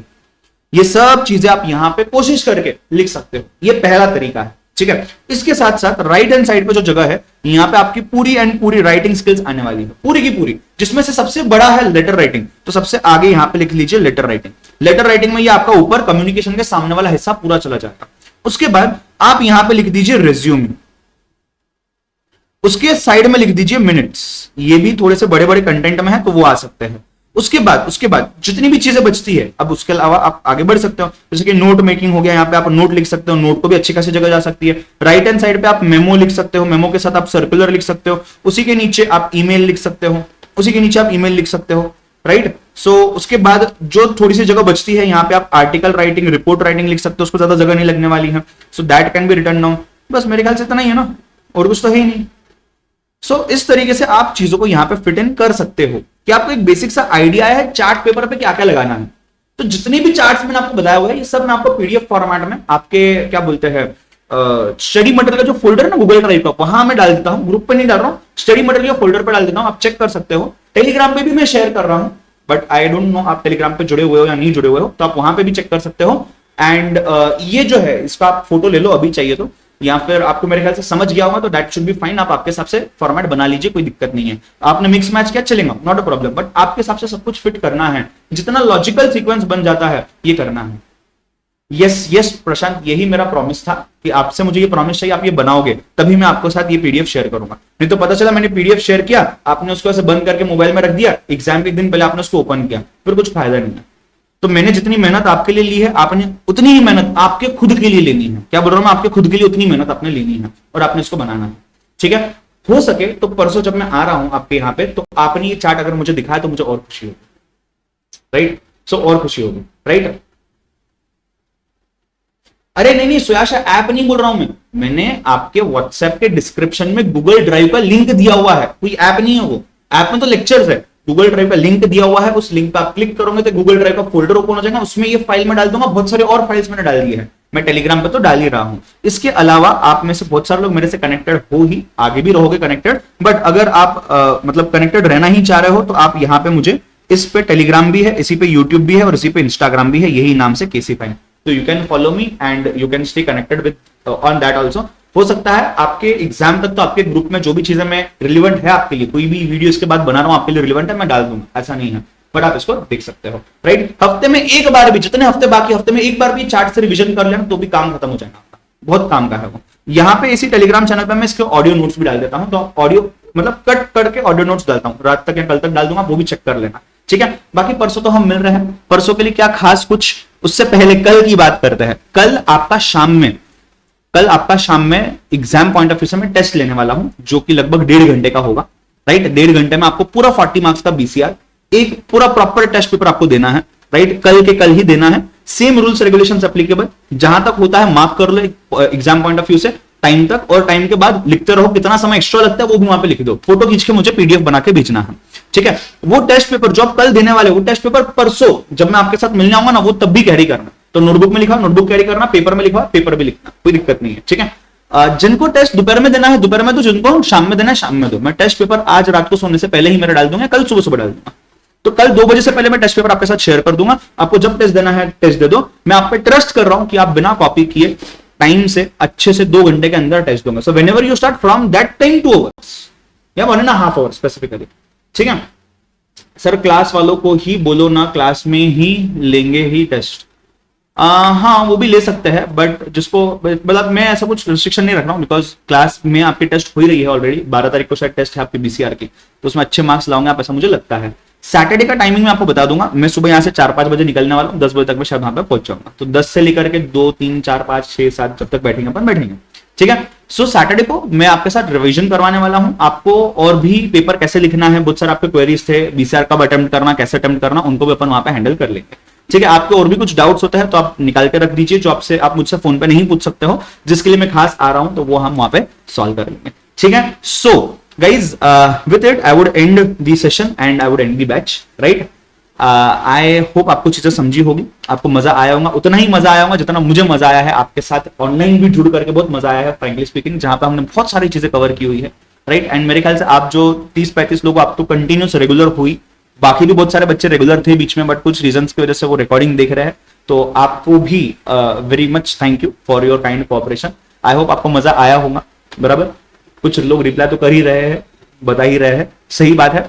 एंड बस एग्जाम्स अच्छे से देने हैं, तो उसके पहले कल एक टेस्ट आपकी हो चुकी है, एक टेस्ट में कल ले रहा हूं, एक और टेस्ट में बीच में लेने वाला हूं, उसका डिस्कशन कर लूंगा मैं, वो चेक शायद नहीं कर पाऊंगा मैं, बट डिस्कशन तो पक्का करके दे दूंगा आपको, राइट। ये जो टेस्ट कल होने वाली है उसका भी सजेस्टेड आंसर दे दूंगा, डिस्कशन भी करूंगा परसों वहां पे क्लास में आके, और कुछ प्रैक्टिस भी चीजें मैं आपसे करवाऊंगा, ठीक है। इसी के साथ एंड करता हूं, कल क्या प्रिपरेशन करिए, मैंने आपको मेरी तरफ से प्रिपेयर करवाया हुआ है, ठीक है। Bye bye, take care, see you all day after tomorrow directly face to face, ठीक है। चलिए बाय बाय, टेक केयर।